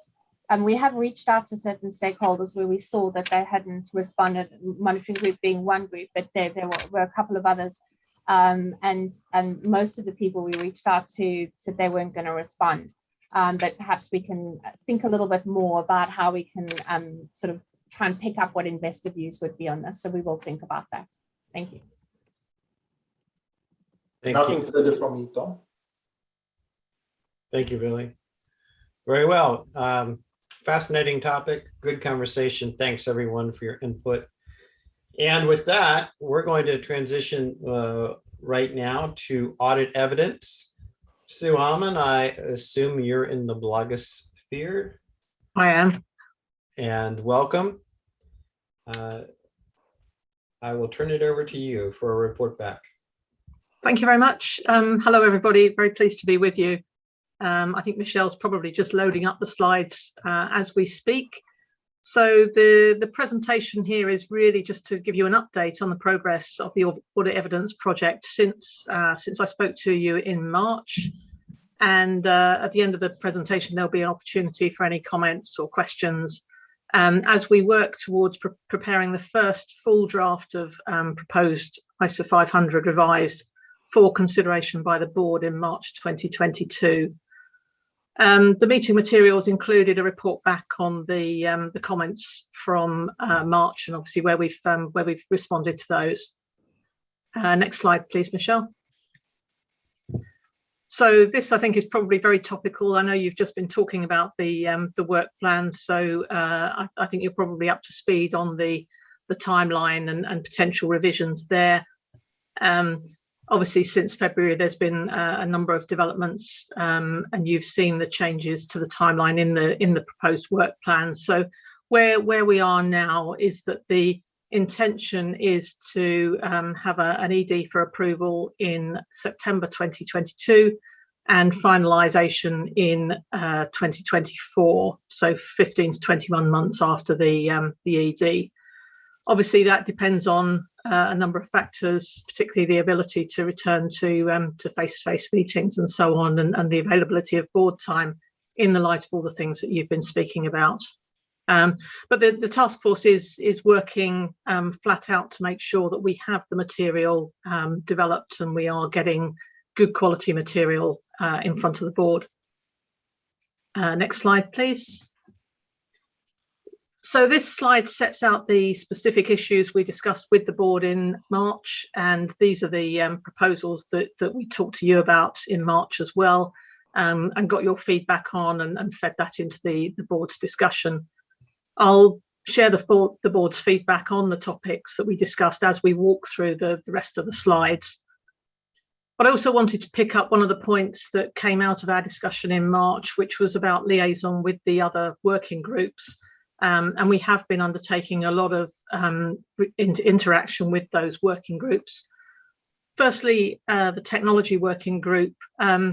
Just so you're aware, I am a member of the technology working group, so I am always very alert for areas where we can draw on their expertise. And on at least a monthly basis, the staff of the task force are meeting with the staff of the technology working group to discuss touch points and overlap, and we have had some good input from those groups. Since March, the staff of our task force attended a meeting with the technology working group where we talked about a lot of the possible implications of where auditors may use automated tools and techniques to assist the auditor in performing audit procedures. And the technology working group has provided some really valuable practical input on possible examples about automation bias when using automated tools and techniques. And that will be considered when the task force develops application material. I'm kind of worried about that credit report going out on the 1st of September. Is it possible to mute the background? Thank you. Okay. And clearly we expect there'll be a lot of ongoing input from the technology working group. They're particularly valuable to the goal of modernising for technology. We've also had a lot of interaction with the other task force, particularly the professional skepticism working group. You'll see that was one of the key issues that we brought to the board in July, and also the CUSP working group, because we are probably the first standard where we will be operating under those new guidelines. Next slide, please. So this slide just sets out the issues that were discussed with the board during the July board call. And those included things like the work effort when considering relevance and reliability of information intended to be used as audit evidence, the proposals for professional skepticism and reinforcing that with respect to audit evidence, and the purpose and scope of ISA 500 and the requirements that should be in that particular standard. And I'll cover these as we go through the presentation.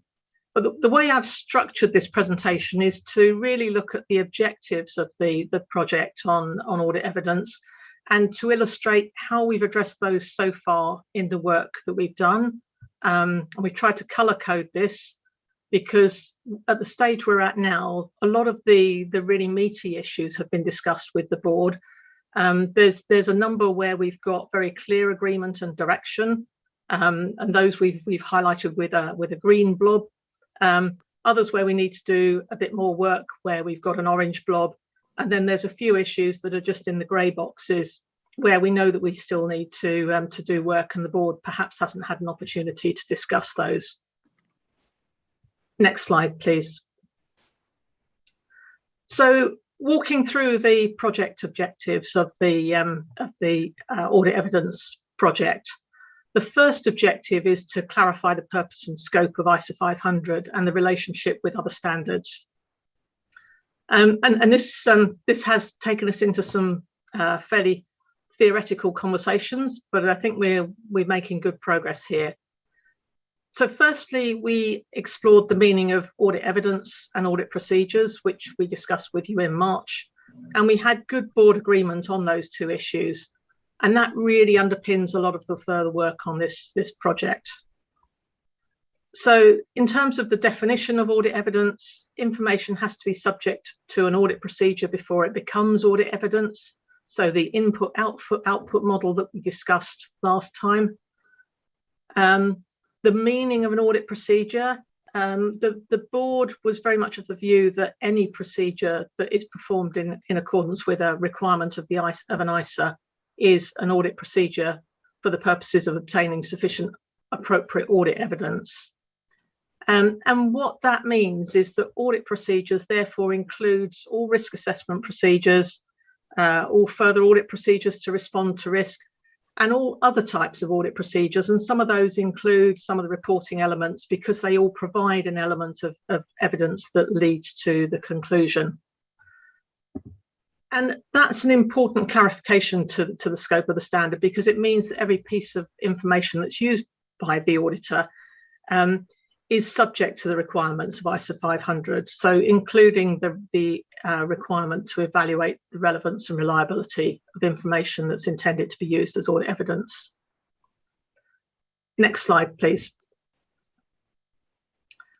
So in July, we also looked at the core requirements that need to be in ISA 500 to obtain sufficient appropriate audit evidence and the relationship of ISA 500 with other ISAs. And we had a couple of flowcharts to help bring some of this to life.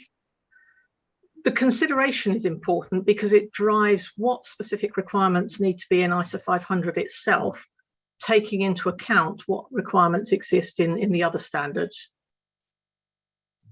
And those core requirements to be included in ISA 500 were determined on the basis that ISA 500 itself is a reference framework for the auditor throughout the audit when making judgments in relation to audit evidence. So as the auditor works through the various ISAs and performs work, ISA 500 is the backdrop for performing that work and the framework that needs to be kept in mind. So that framework needs to address the full input and output model. So the input, the information to be used as audit evidence, the process of performing audit procedures on that input, and the output, which is the sufficiency and appropriateness of audit evidence. So the board was broadly supportive of the notion that the ISA 500 is that reference framework. And with that clarity on the scope, we can then move on to the requirements that need to be in ISA 500 itself to create that framework. And that's what we term the core requirements. So we did an exercise to work out where those core requirements currently sit in the ISAs and considered whether they are appropriately located to create that complete framework. And where we are at the moment is that currently 500 has requirements that deal with the information, the input, and the processing of the information. But there's probably a piece that we need to look at around more specifically addressing the output part in 500. So addressing the conclusion on whether sufficient appropriate audit evidence has been obtained. So that's what we're working on at the moment, but that clarity on scope and the feedback on which specific requirements need to reside in ISA 500 will now put us in a good position to finalise the detailed objective for the board discussion. Next slide, please. So the second objective for this project is to update the standard to recognise that there's been an evolution in information sources available to auditors, and particularly the availability of external information. And I think we've made a lot of progress with the board in the discussions we've had in March and July. Firstly, we've been working on developing a principles-based requirement when making judgments about the information to be used as audit evidence. So a requirement that applies to all sources of information and all information regardless of what format it may be in. So whether it's digital or physical or what have you.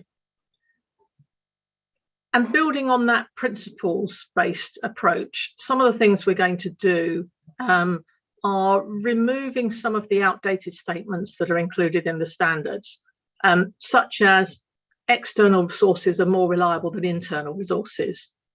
We all have access to the internet, and I'm sure we appreciate that that's not necessarily the blanket statement that it used to be. So that generalization isn't appropriate. We are looking to be clear about the auditor's required work effort.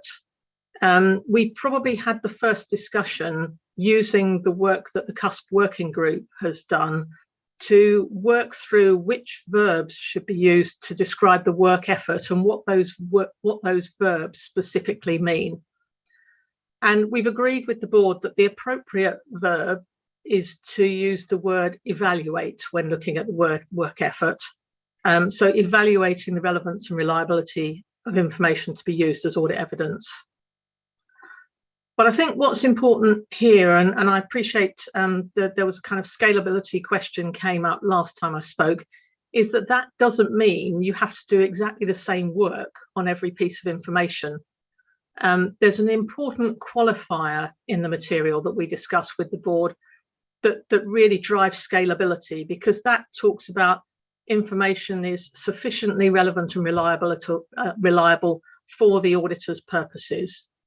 So, for example, if you're using a piece of information for a risk assessment procedure, so that's the auditor's purpose, the degree of reliability might be quite different from the reliability that you need if you're using that information for a further audit procedure to respond to an assessed risk of material misstatement. So if it's something that is more attention directing as opposed to providing full substantive evidence, there may be different purposes. So we recognise we've got some work to do here still to articulate that scalability, but I think we've had some good input from the board. There was some confusion about what sufficient means, so we're going to take that away and build that out more in terms of the specific context we're talking on it. And we're also working on application material to illustrate the scalability of when the type of work that would be relevant. So next slide, please. So this slide sets out the further proposals that the task force has set out in relation to information to be used as audit evidence. We've developed some application material on the availability and accessibility of information to broadly explain that if information isn't available or accessible to the auditor, then it can't fall within the scope of the standard. But in providing direction, the board also asked us to explore alignment with similar guidance that's in ISA 200, which has got some useful material on the kind of balance between cost and benefit in relation to information being available. So, for example, there might be circumstances where the costs to obtain evidence outweigh the benefit. But the board noted that obviously that shouldn't stop auditors from pursuing such audit evidence, as there may be circumstances where it might be the only or the best audit evidence available. So we looked at things about looking at the reliability of a piece of information, so the attributes such as completeness, accuracy, authenticity, and bias, which might be different depending on various factors such as the source, what am I going to use the information for, the form of the information, how it was obtained. And we've been working on developing application material to explain that not all attributes apply in all situations, and therefore that shouldn't be used as a checklist, which I think, again, was one of the concerns that came up here previously. And there's a number of things that affect what to focus on, how much work you have to do to evaluate the reliability of the information. So we've been presenting that material to the board along the way, and although we haven't specifically gone through it in detail, our sense is that there is support for the progress we're making there. Next slide, please. The other piece that falls under this objective in the project proposal is sufficient appropriate audit evidence. And in March, the board considered the proposed changes to the definitions of appropriateness of audit evidence and sufficiency of audit evidence. But on balance, we decided that the current definitions should be retained, largely because changing the definition doesn't necessarily drive a change in auditor behaviour. And that's one of the challenges we've been having all the way along. So unless we're driving a change in behaviour, it may be better to leave things alone. So we will need to do some tweaks to purely align terminology, but that will probably be the extent of the changes there. Having said that, we did have strong support from the board to introduce the factors that the auditor will consider in evaluating whether audit evidence is sufficient appropriate evidence. And we presented those to you in March, and they're listed on the slide. So we will continue to develop the application material to describe those factors, which will be helpful, I think, also in reinforcing professional scepticism.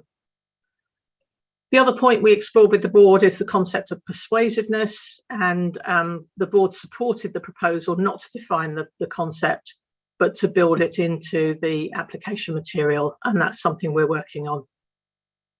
Next slide, please. Oh, I might have slipped one. Sorry, I think,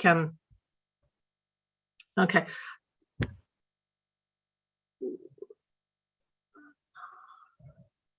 Okay, one of the drivers of the project was the evolution in different information sources available to the auditor, and the principles-based requirement to evaluate the relevance and reliability of information applies to all information, irrespective of its source. So we plan to address the different sources of information and how the source may affect the auditor's consideration when evaluating relevance and reliability through application material. In March, we presented some proposals on information support sources to the board. There were quite a few comments in there, particularly actually around where the various external sources relate to the defined term of external information source that was introduced as a conforming amendment from ISA 540. There was also a lot of discussion around the notion of auditor-generated information. We're not sure whether that needs to be retained as a separate source. So that's something that we are continuing to work on. And then one issue we need to explore further as a task force and with the board is the attributes of completeness and accuracy. There's a requirement in Extant 500 that specifically talks about the attributes of completeness and accuracy. And we've got a bit of a tension here because I've mentioned the task force considers the attributes that might be applicable in a particular circumstance will vary. And by calling out specific attributes, there is a bit of a tension with a principles-based requirement. So there may be circumstances where accuracy and completeness are less relevant or applicable. So the board acknowledged this, but also expressed concern that it's an area where there are failings in practice. So on balance, the board has asked us to retain that is in the public interest, to retain the requirements that calls out the attributes of accuracy and completeness, and we're working on that. Next slide, please. So the third objective for the project was modernising 500 to be applicable to current business environment and the digital era. And the board supported the approach that we proposed around developing principles-based requirements that can be applied irrespective of whether technology is used or not. But then in the application material, to build out material that emphasises the use of technology. So technology might be used to perform audit procedures, information may be digital, and so on. To have guidance that points out that in some circumstances, because of the form of the underlying information, an automated tool or technique may provide audit evidence of a higher quality when compared to manual, or that the auditor may need to use an automated tool or technique because a manual technique may not be possible. That's not mandating necessarily the use of automated, but it's recognising some of the changes in the business environment. So we've been working with the technology working group to develop examples to demonstrate how the principles can apply when technology is involved. And we've learned a lot from developing those examples, in that they are hard to develop in a way that is technology neutral. And we don't want a bunch of examples in the standard that can become outdated.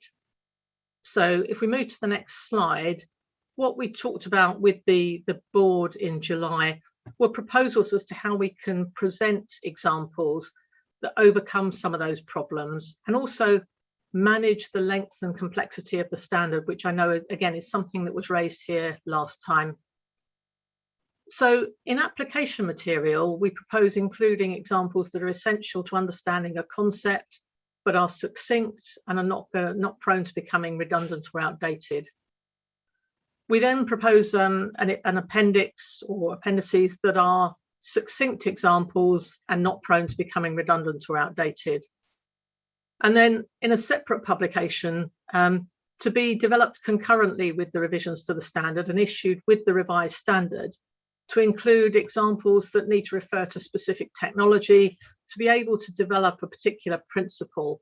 So they might become outdated more easily, or they might need a bit more detail. So we will work with the technology working group to develop those. The board has supported that approach. So the draft of 500 for March 2022 will be developed on that basis with the examples. One piece on technology that we haven't got to yet is following up on the exceptions when using automated tools and techniques in performing audit procedures, particularly whether the exceptions affect the relevance and reliability of information. The technology working group has done some thinking in that area, including a presentation from the UK FRC on the work that they recently published. So we have some thoughts under development.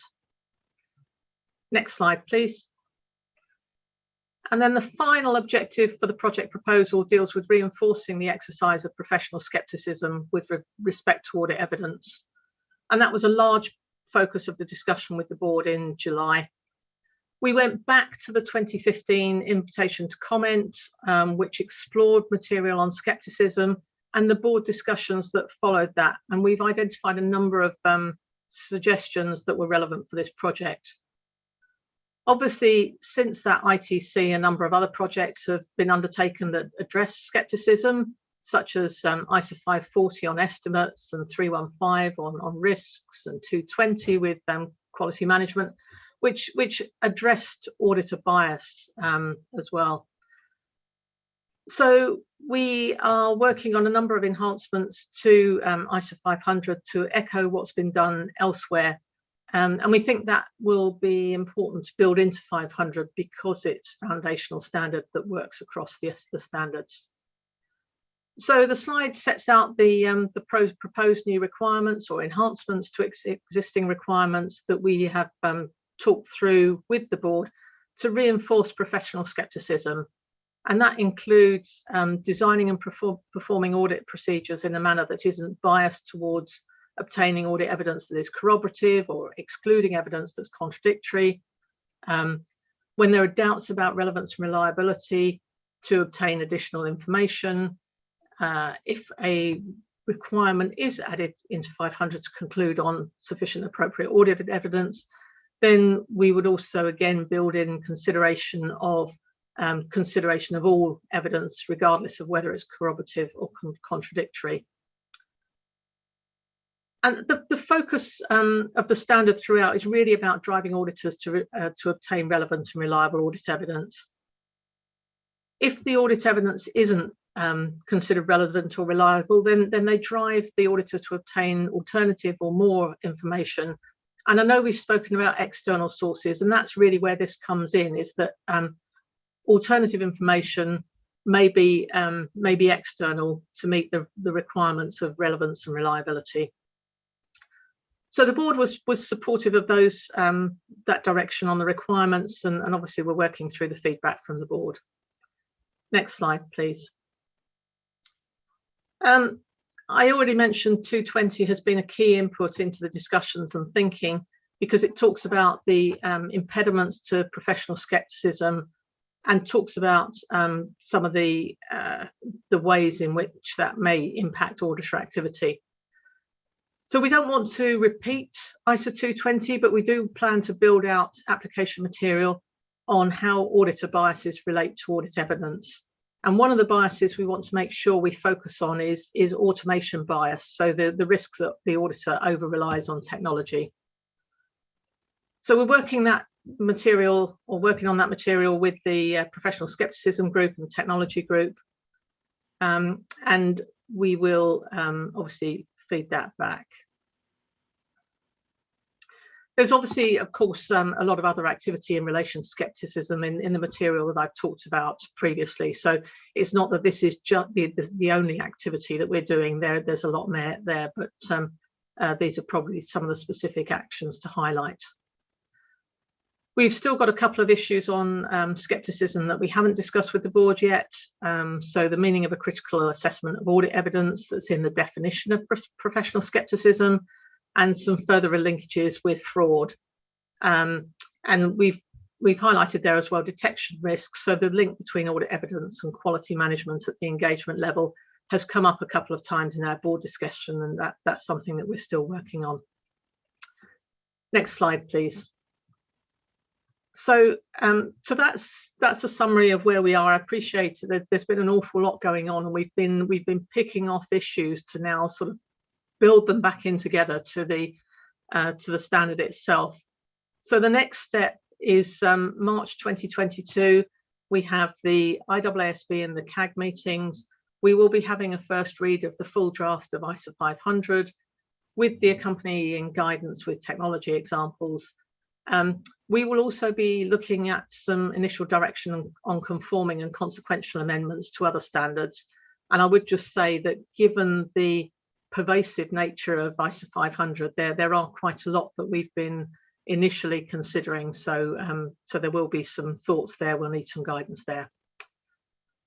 So Jim, I think that's an overview of where we've got to. I'm not sure where we've got with catching up time, but obviously very happy to take questions and comments. Thank you, Sue. This morning, Lynn gave us the special consideration standard, and today you gave us the reference framework. So we're getting a bunch of good terms here, and thank you for that comprehensive summary. I will open it up for anyone who has questions and comments on evidence.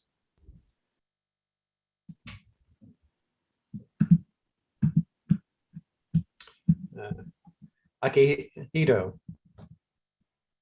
Thank you, James. Thank you. I appreciate your very helpful presentation. Let me share 2 comments, observation quickly. And the first is regarding information to be used as audit evidence. I think that it may be better to include the examples of source of the information. That is difference in the case of external evidence from the third party, external evidence from related party, external evidence obtained from audit client, or internal evidence, as well as be used for in order to support the practice. The second is regarding technology. It may be useful to include the reminder against audit bias, considering the recent environment. On the other hand, sufficient outreach activities are needed to ensure that the benefits of the use of technology are not lost, and that a balance should be taken consideration between efficiency in determining the relevant audit procedure, audit approach, I think. Thank you. Thank you. Hyson. Okay. Thank you, Sue, for a very good presentation about changing in ISA 500 about audit evidence. Of course, there is just the initial stage of this, and we got a very good informative, good information about this. But my suggestion is to consider also a kind of conforming consequential amendments or things to be linked also with the other project on standalone standard on less complex entities, because even there is something about the audit evidence and it will be harmonized in my opinion. So thank you. That's I wanted to add. Thank you, Hyson. Well, so you gave a lot of information for us to think about. Do you want to respond to the comments? Yeah, I think three very good suggestions actually. Akita, I think you've identified some different parts of third-party information, and certainly we will take that away. I think we have examples on a number of those different ones, but I think that's very helpful. And I think I can only say, yes, I agree, your comment on technology. We have the reminder, but also it's striking that balance about retaining or using and harnessing the benefits. So that's very helpful. And Hyson, well, my heart probably sank when you said about the consequential amendments to the LCE standards, having only just voted it out for exposure, but absolutely, I mean that will be, I think the intention with the LCE standard is that as we issue new standards, part of the work we do is to think about the updates that are needed to that standard. So absolutely, it will be on the work plan, I'm sure. Sue, we have one more question from Hilda. Hilda? Thank you very much. Hi, Sue. Very quick suggestion. When we look at the material, obviously you are still working on it, and especially the areas where you're still exploring, like on technology, like on professional judgment, like on external evidence. At times we were wondering, will you also consider, where does it stop as far as what procedures the auditor should do? What are the boundaries? And just a suggestion to consider that also in your further discussions. Thank you. Thank you, Hilda. Yeah, we'll certainly reflect on that. Thank you. Well, Sue, I think we're about to hit time. Thank you for that presentation. And for CAG members, we're not done. We have one more section for today, and then we'll talk about tomorrow. But the next section we have is what's called our private section. And so the private section or session is for people that are actual full members. So observers and staff need to depart, and then we will give it. It'll take a couple seconds to set up the. Set up the room, but we'll set up the room and then we'll start our private section. So if you're not a member of the CAG, you probably shouldn't be in the private session. Thank you.